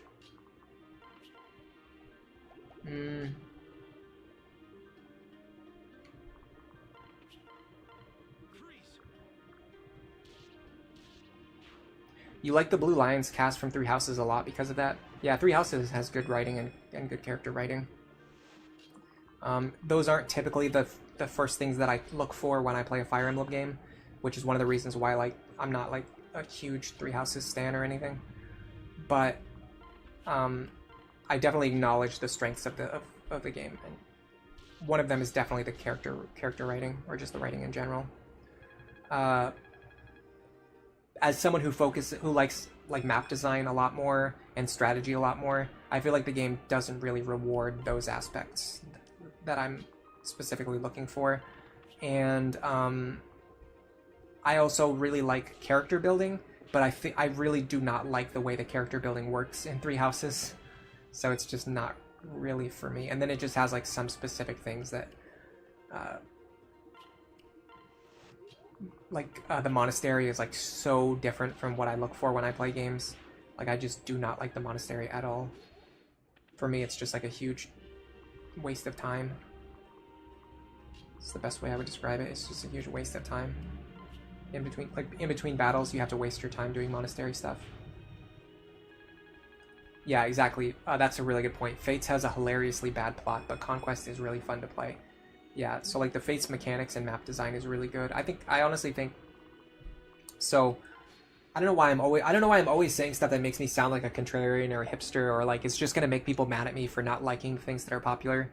But I'm gonna say it anyway. Here's my next hot take, and I've said this before anyway, so it's not like this is anything new if you already know me very well. But I think Conquest, Birthright, and Revelations are like pretty similar in quality. I'm just not one of those people who thinks like Conquest is just like this unparalleled gem and like no other game is anywhere close. I think Conquest is overrated, and I think Birthright and Revelations are underrated. I think all three games are like pretty much within the same realm of possibility, which anytime you say something like that, it always makes people angry at you, but I'm going to say it anyway, because what's the worst that's going to happen? Literally. People are going to get angry at me. Oh well. It happens all the time. It's going to happen again. It's going to happen 5 more times today.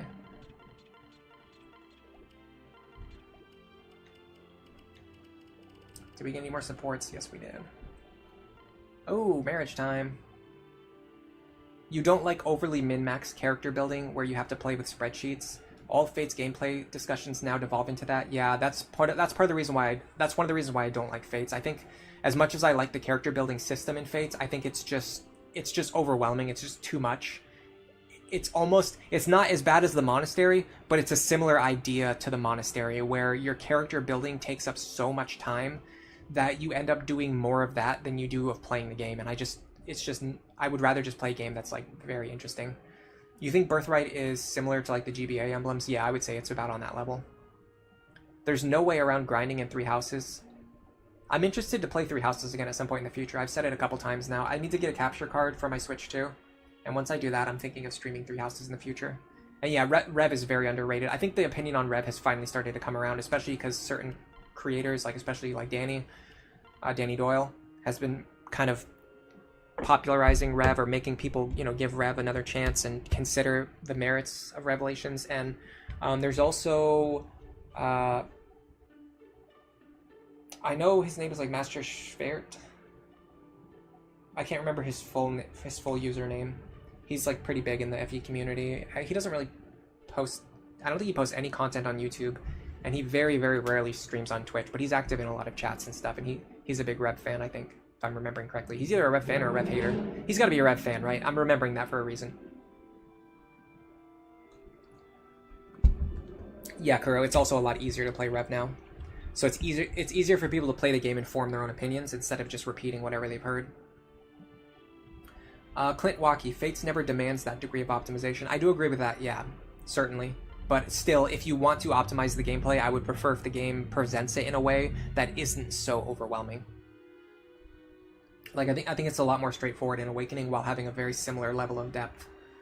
And then any other small mechanical differences are going to come down to a matter of preference. Like, some people prefer Fates being more deterministic. I actually prefer Awakening being more chaotic because it forces you to adapt to the current state of the board.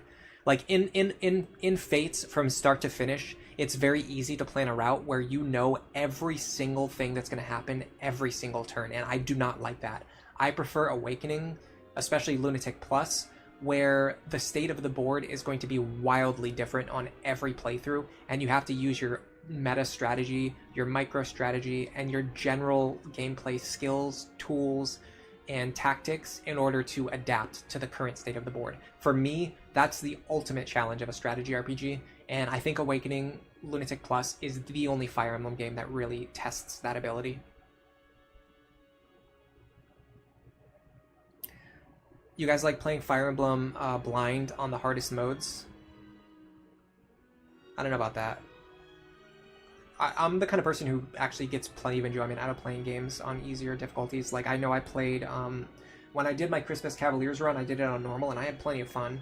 I don't need the game to be super hard in order to have fun, personally, although I do like very difficult challenges like the one we're doing now, too. It's just I can go either way. There's a lot of good maps, but then Rev will hit you with really bad map design that you've never seen before. Yeah, it has a couple of real stinkers, but honestly, I think Conquest has some really bad maps. I think I think Rev has the most really bad maps. I think Conquest has the second most really bad maps, and I think Birthright is actually pretty consistent throughout. I don't think there's very many like terrible maps in Birthright. It just doesn't have any like really amazing maps either. They're mostly like mediocre. But it still has like the good core game mechanics that Fates has, so it's still fine. Clint Waukee, you like to ease yourself into the game? All right, let's read this marriage conversation. Excuse me. Brady, what's wrong, Cynthia? Hold on, I'm gonna try to do my Kuwabara voice. If you guys have ever watched the Yu Yu Hakusho dub, Kuwabara's got this voice. What's wrong, Cynthia? I owe you an apology. What? Why? Lisa told me. The truth, I mean. She did what? Then you're... No... Yes, I knew that it was really you helping me all those times. Yes, I know. I told her not to say anything. Why'd she have to open her big yap? It's not her fault, really. I started quizzing her about all the secret hero moves, and she just cracked. You see, she did open her yapper then. Oh, I'm gonna have a few words with that stool pigeon. Honestly, it's your fault for picking her. I mean, she's not exactly the type to take secrets to her grave, is she? Yeah, maybe not. So, I just want to know why, Brady. Why be my anonymous savior? Ah, horse pucky. I ain't nobody's savior. I just couldn't stand to watch you charging around all reckless and stuff. You were bound to get hurt, and I couldn't bear to see it. You're like a little sister to me, Cynthia. Oh god, they're doing it again. You know? A sister? Oh, that's unfortunate. See, because I don't think of you as a brother. Yeah, well, you know what? Just forget I ever said it. Just forget I ever said that. I was glad when I heard it was you. I like you, Brady, a lot. Like, a lot. Knowing that the man I had been watching over made me... Well, it made me really happy. I'm sorry, Cynthia. No, I'm sorry. I didn't mean to, I don't know, say all that, I guess. Oh, nuts, Cynthia. All that sister stuff was a bunch of hooey. I'm crazy for you. Always have been. That's why I shadowed you. I mean, sure, I wanted to keep you safe. But mostly, I just wanted to be near you. And I didn't have the guts to say it. Oh, this is the best day ever. I get the real answer to the mystery, plus the guy I like. Heh, it's a pretty good day for me, too. This is like the second or third conversation that has that same thing, where two characters, like, come to the conclusion that they think of each other as siblings, and then get married immediately afterwards. Even before Fates, they've had it. They just can't let it go in Fire Emblem, I guess. Clint, you really dislike it when you hit a wall and you have to reset your entire run to rebuild your meta strategy. Yeah, that's why I don't like playing games blind. It usually leads to me resetting the entire run at some point, and then, again, I just don't have the time to do that anymore. Oh, that's really... Hold on a second. I just noticed something. Check this out. Twin-tail sage. I don't think there's very many twin-tail sages in this game. I actually noticed it by looking at her sprite. Look at that. Her sprite is really cool, the twin-tail sprite on the sage body. You like how Awakening lets you power level more than Fates? You can level stall from level 2 to level 10 just in Chapter 6 alone, but this would be unthinkable in Fates. Yeah, Awakening is much better at letting you consolidate your power, although I will say Fates is a lot better at having... If you want to take a character who's behind and catch them up to the rest of the team, Fates is so much better at that, whereas with Awakening, you really have to plan how you're going to use your units and kind of build your team and train them over time, and don't let the characters fall behind. Because once they fall behind, it's very hard to catch them back up again. Alright, we're going to send him over to Cavalier.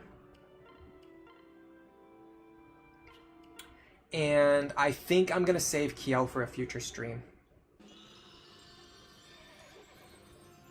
I know it's only been a little over 3 hours. I was considering streaming longer today, but it's more of like the mental... At this point, it's really more of the mental game. I'm thinking about, like, you know, how many chapters can I play in one sitting without stopping and taking a break, and at this point I think I'm ready to stop and take a break. So, especially with like all the grinding and reading character dialogues and supports in between. Oh, you know what we'll do? You know what we'll do? Hold on a second. Sorry, guys. Let's go back to the title screen. Here's what we'll do.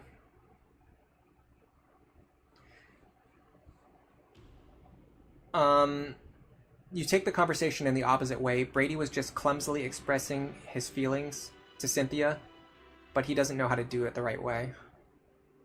Yeah, I know, but it's just interesting that they always go to that well, or they often go to that well. Alright, okay, so here's what I want to do. Where is Inigo? Because we're deciding who we want to pair Inigo with on the next stream, let's actually check out these support chains now. That way I don't have to read them next stream. And also they will help us make our decision before we make it. Because I think I'm ultimately going to make the decision based on lore. I think the gameplay, mechanical pairing difference between using Na or using Kiel is actually exactly the same with the pairings we've set up. It's not exactly the same, there's some minor differences. I actually think Kiel is technically slightly better. Or no, sorry, Na is technically slightly better. But it's not in a way that matters a lot. So let's just check out these conversations and see how each of them go. Hello, Inigo. Oh, hello, Na. Off pursuing females again? That's rather crass, don't you think? I'm simply a man who appreciates beauty. And frankly, I'd settle for a nice chat over a cup of tea. I hear you normally settle for being punched in the face. Once. That happened one time, in the recent past. Say, how do you know about that anyway? Word of the shameless spreads quickly. Everyone in town knows you're an indiscriminate flirt. I'll have you know I'm very discriminating. I only approach ladies who seem likely to say yes. What about the woman who dislocated your shoulder? Did she look promising? You're dredging up a lot of painful memories here, Na. Did it never occur to you that women might find what you're doing insulting? It's a little wonder some get violent when they learn they're just one among hundreds. Every lady is one in a million to me, and they all seemed perfectly happy while we were on the date. That isn't the point. I'm sorry, Na, but I can't debate the fine arts of love with you any longer. The day is young, and there are many ladies to meet. Ta-ta. What? But I'm not done lecturing you yet. Inigo, get back here this instant.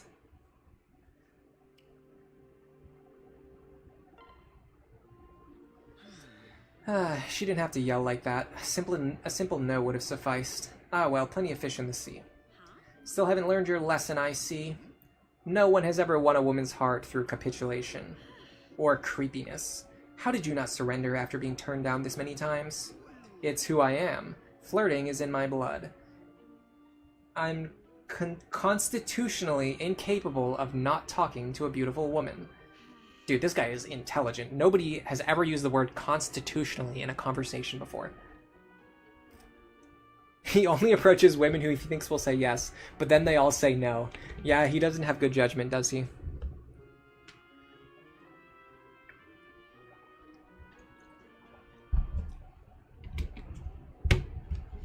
Over the last few days, I've been focusing on cleaning out my side room where I have some storage, like some old boxes in storage. What I'm doing is I'm taking the things that I don't want to keep, and I'll go outside, I'll throw them away, and then I'll go for a walk. It's a really good way of like slowly making progress on a task that like is kind of tedious and I don't feel like doing, and also helps with getting exercise every day. I'm wasting my breath trying to convince you with words. I suppose I'll just have to eat you and be done with it. Ha ha ha. Oh, what a wit. What a razor-sharp, wit? You know, I really wish you wouldn't tell jokes with a straight face like that. Honestly, I don't see why you need to ask women out at all. You're handsome enough. If you kept your mouth shut, they'd come to you. Who would even know to look for me if I didn't put myself out there? Well, me for one. I imagine I could find you tolerable if you stopped talking. Ah, the sweet naivete of youth. You're too young to be worrying about other people's affairs of the heart, nah? But I'm sure you'll find someone perfect once you're older. Now, why don't you run along and see if Uncle Crom will read you a bedtime story? Get back here, you idiot! Manicheets just grow slowly. I'm already older than you. That's another one of those cases. I've talked about this. It's come up a couple times in Awakening. This is another one of those cases where the characters start showing romantic support as early as the B support. I don't think a lot of Fire Emblem does this. This is a really Awakening-specific thing, and there's a couple pairings that do it. The C support is like Ellery versus Donald lovers. So you're saying the Donald lovers all secretly love me? He is so cool. Some of them might say yes if they were the only one. Yeah, maybe. I mean, it's clear Na likes him. Might I have a word, Inigo? Hmm? Oh, of course, Na. What is it? I've been thinking about what you said before. What did I say? That I was too young to be worrying about other people's affairs of the heart? Ah, yes, that. Look, I've apologized several times, and you do look very young. Exactly, which is what got me thinking. If I were bigger, you wouldn't treat me like a child anymore, correct? Is this a trick? This seems like a trick, but, well, no, I suppose I wouldn't. But the point's moot, isn't it? It's not like you can grow overnight. Oh, I don't even need a night, Inigo. I can do it right here. Damn, it was a trick. I knew it. On your mark, get set. Wait, nah, let's not be hasty.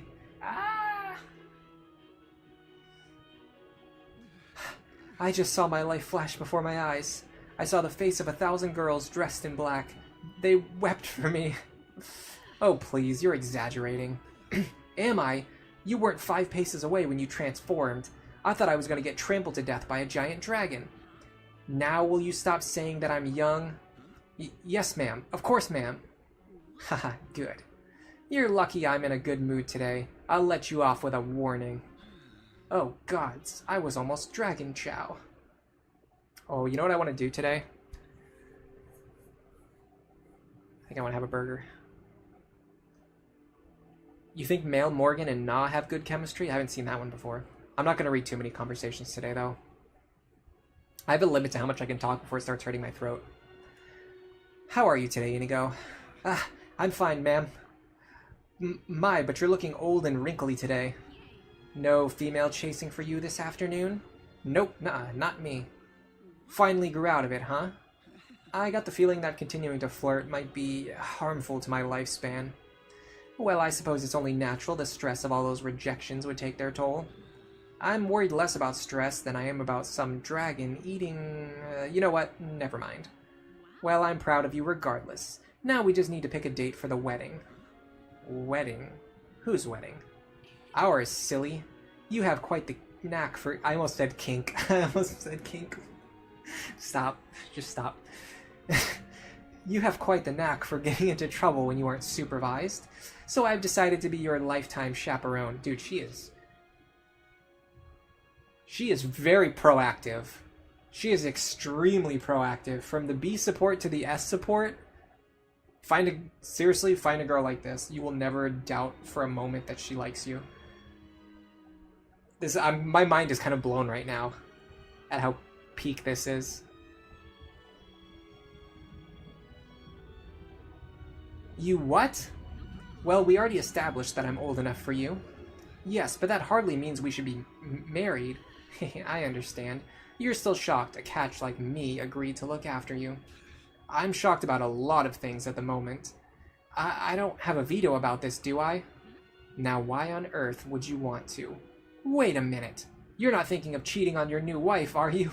Bad husband. That's a bad husband. I suppose I'll have to eat you after all. You really have to stop joking around with that whole eating thing. Joking around, yes? Joking? Right then, I'm done with ladies forever. Just call me Mr. Faithful. Good.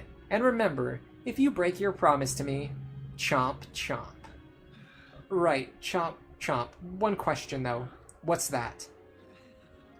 Does inviting a girl out to tea count as cheating?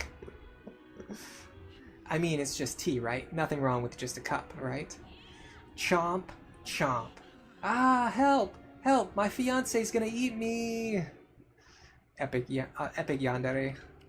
Honestly, that's a pretty good yandere support line. I understand. I now understand the Inigo Na voters in the poll. I'm not gonna close the poll yet. I'm gonna wait until we finish reading all of Kiel's conversations. It looks like Na is in the lead anyway, but that could change if like 50 people show up on the stream and they all vote.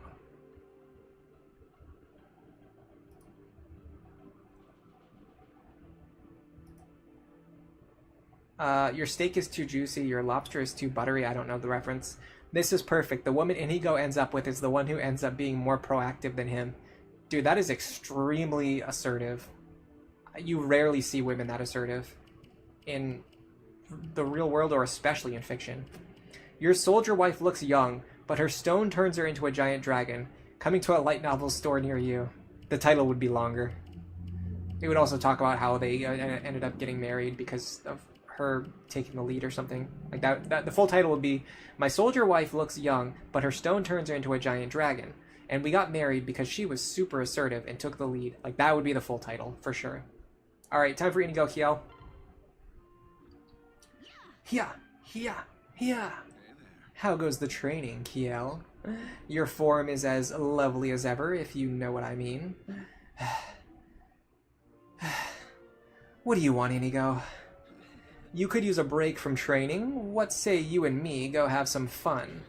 I'm afraid to ask what your idea of fun entails. Madam, you wound me.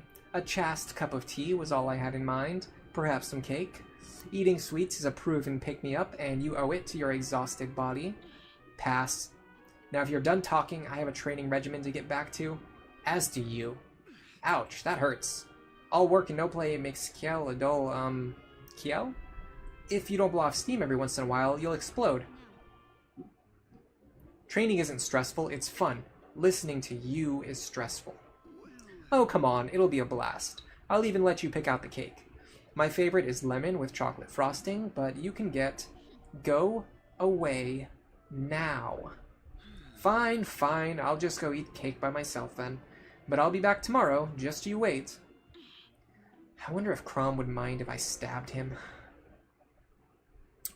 Well, we just went from one end of the extreme to the other. We went from yandere to tsundere.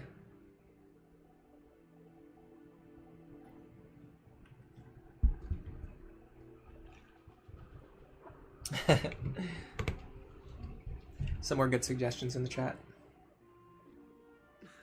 Hey Kiel, ready to go? I've got a whole day planned. My day is already planned. I'm training. Now go away. Sorry, no can do. Persistence is my greatest strength, you know. It's pronounced tragic flaw. I see your wit is as sharp as attack. That wasn't a joke.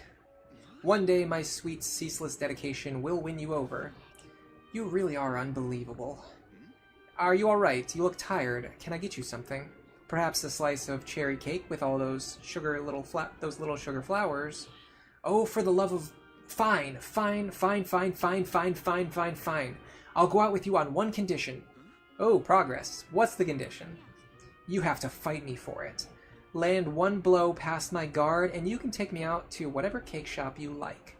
I'll even let you pick the weapon. Right. But you see, that's not really fair.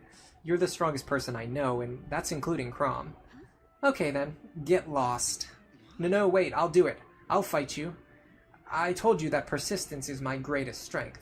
Although right now I wish strength was my greatest strength. Anyway, the sword was my first love, so let us do battle with that. Sure, it's your funeral. Haha, don't be surprised when I dance circles around you. Anytime.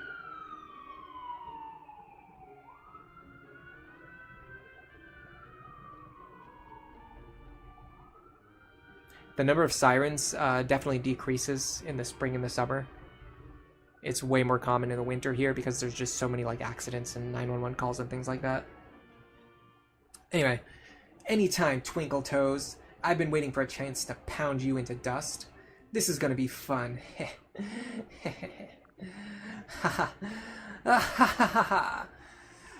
Kiel, I didn't know you had an evil side.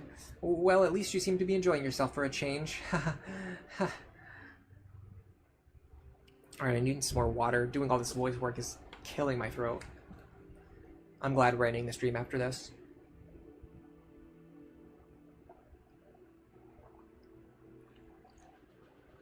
I think for the really long streams, I have to do it on, like, things that are heavily gameplay focused. And I'm not talking the entire time. This was almost like a chatting stream more than anything else, because we spent most of the time in exponential growth with me just reading chat. And when I talk this much for more than 3 hours, oh, it's going to have negative effects later. I hope you're ready, Kiel. Today's the day. I can feel it. What, again? How many times does this make? To be honest, I've lost track. 10? A dozen, maybe? I've stopped counting at 30. A normal person would have given up by now. Haha, thanks, Kiel. That wasn't a compliment. Why are you still here? What motivation could possibly drive you this far? It's truly baffling and a little scary. I want to go out with you, that's all. I think it'd be fun. I know I'd have fun, and I want you to have fun too. Maybe you'd even smile once in a while. That's it. Isn't that what I said from the beginning? What other reason would there be? You thought the siren was outside of your house. No, if you ever hear a siren during one of my streams, you can just assume that it's here. Avenging your pride, honing your skills, dementia? There must be something. No one would suffer this many thrashings for a date.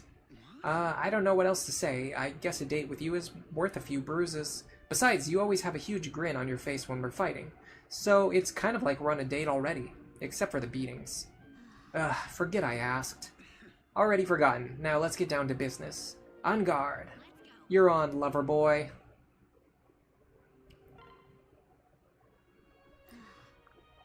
What's wrong? You look so serious. No, I was just thinking. You sure? You're not getting sick, are you? Maybe we should put off today's match. No, I'm fine, really. And we don't need to fight a match today. You already got me. I'm confused. Because last time we fought, you almost broke my face. No, Inigo, you broke something. The wall around my heart. I think I'd remember that. I pay pretty close attention to your heart area. Gods, you're an idiot. It's a metaphor. It means your stupid persistence finally won. And even though your sword didn't touch me, I count this as a win for you. So go on, you pick the spot and let's have some fun. You mean it? Really? Oh wow, Kiel, you will not regret this. None of this makes any sense. I mean, it never did. You're such a huge flirt, I figured you'd take off when I shot you down. I even hit you in the face with a sword, but you just got up and kept trying. I guess in the end I found it kind of charming. Now that you've learned that resistance is futile... Inigo, please think carefully before you say things, okay? Can I ask one more favor? Sure, why not? I don't actually want just one date. Well, aren't we confident? The more we fought, the more it became clear to me. I can't get enough of you. I want to spend every single day with you. Every single day. Well, you know, there might be the odd overseas mission or something, but otherwise, yes, every single day. So, what do you think? Have you been plotting this the whole time? You said it yourself. That's a lot of beatings to suffer for just one date. I don't understand. Why me? I think it's your smile, honestly. After watching you grin like a maniac every time we fought, something just clicked. Now, this could be the head trauma talking, I won't rule it out, but I so enjoyed our time together, and I think I love you. Oh, wow. I might also...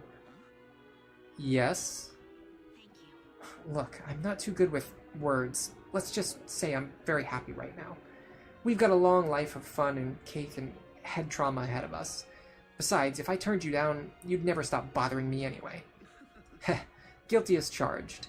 I'm a lucky man, Kiel, and I swear to protect you for as long as I live. Your brain damage is worse than I thought. How about you just stay behind me? I'll make sure you get through this war in one piece. Cute. Cute. I do enjoy the Yandere vibes a lot more than the Tsundere vibes, so I'm gonna go with Na here. First of all, Na won the poll in every metric, in every single metric. Number 2, I liked her conversations more personally. Number 3, I actually think she's slightly better for our gameplay plan. And number 4, I was actually really impressed with how unique her character is, especially like I mentioned, she's so proactive, she's so assertive in kind of ways that you don't really see very often. It makes her very special and unique, which I like.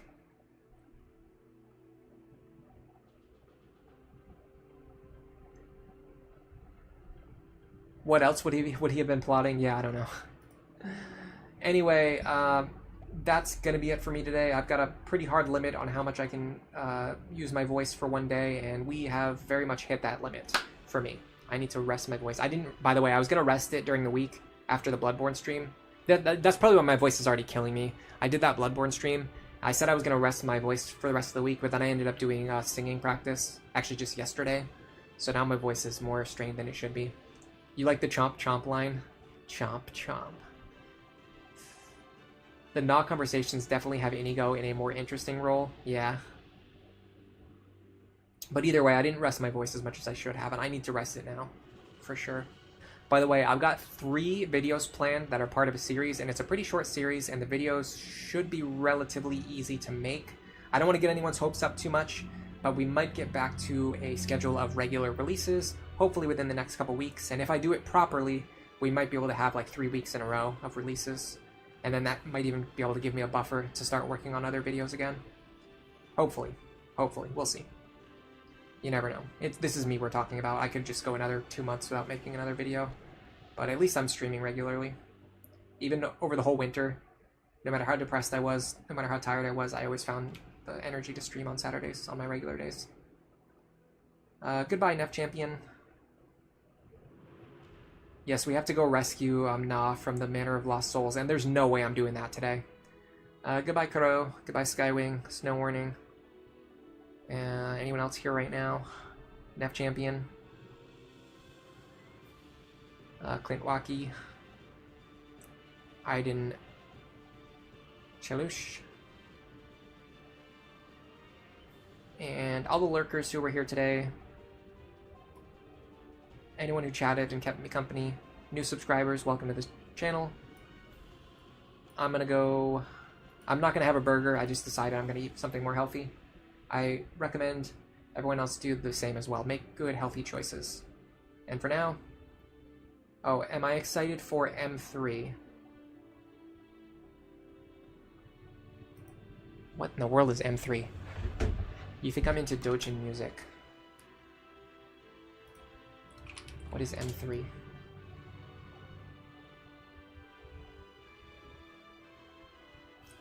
I'm not getting a clear answer from Google. It thinks I'm talking about cubic meters.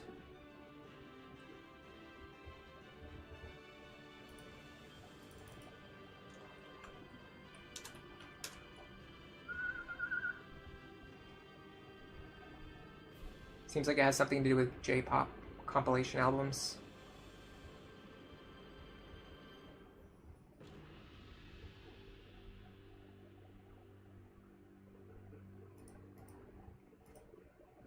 It's a large doujin music event in Japan that happens every year. Ah, okay. I do like a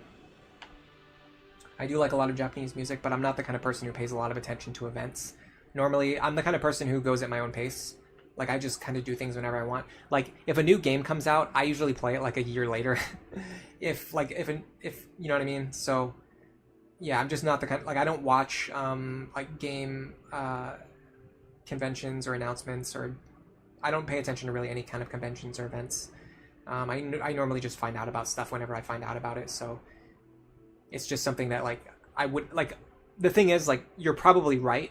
There's probably going to be a bunch, like, a lot of my favorite artists are probably going to release songs in the coming, you know, days or weeks or whenever that event is going to take place, and I just wouldn't realize that that was the reason why. I would just be like, oh cool, a bunch of new songs just came out. That's kind of how my brain works. It's similar to Vocaloid Master and other events, but those are more specialized. So M3 is just like more general for any composers. Yeah, it sounds cool. For me, it just means that, like, some of my favorite artists will just be releasing more songs, and, like, a lot of my favorite singers will be releasing covers of those songs in the coming months. Is what's realistically going to happen. But either way, I got my nice last second derail out of my system.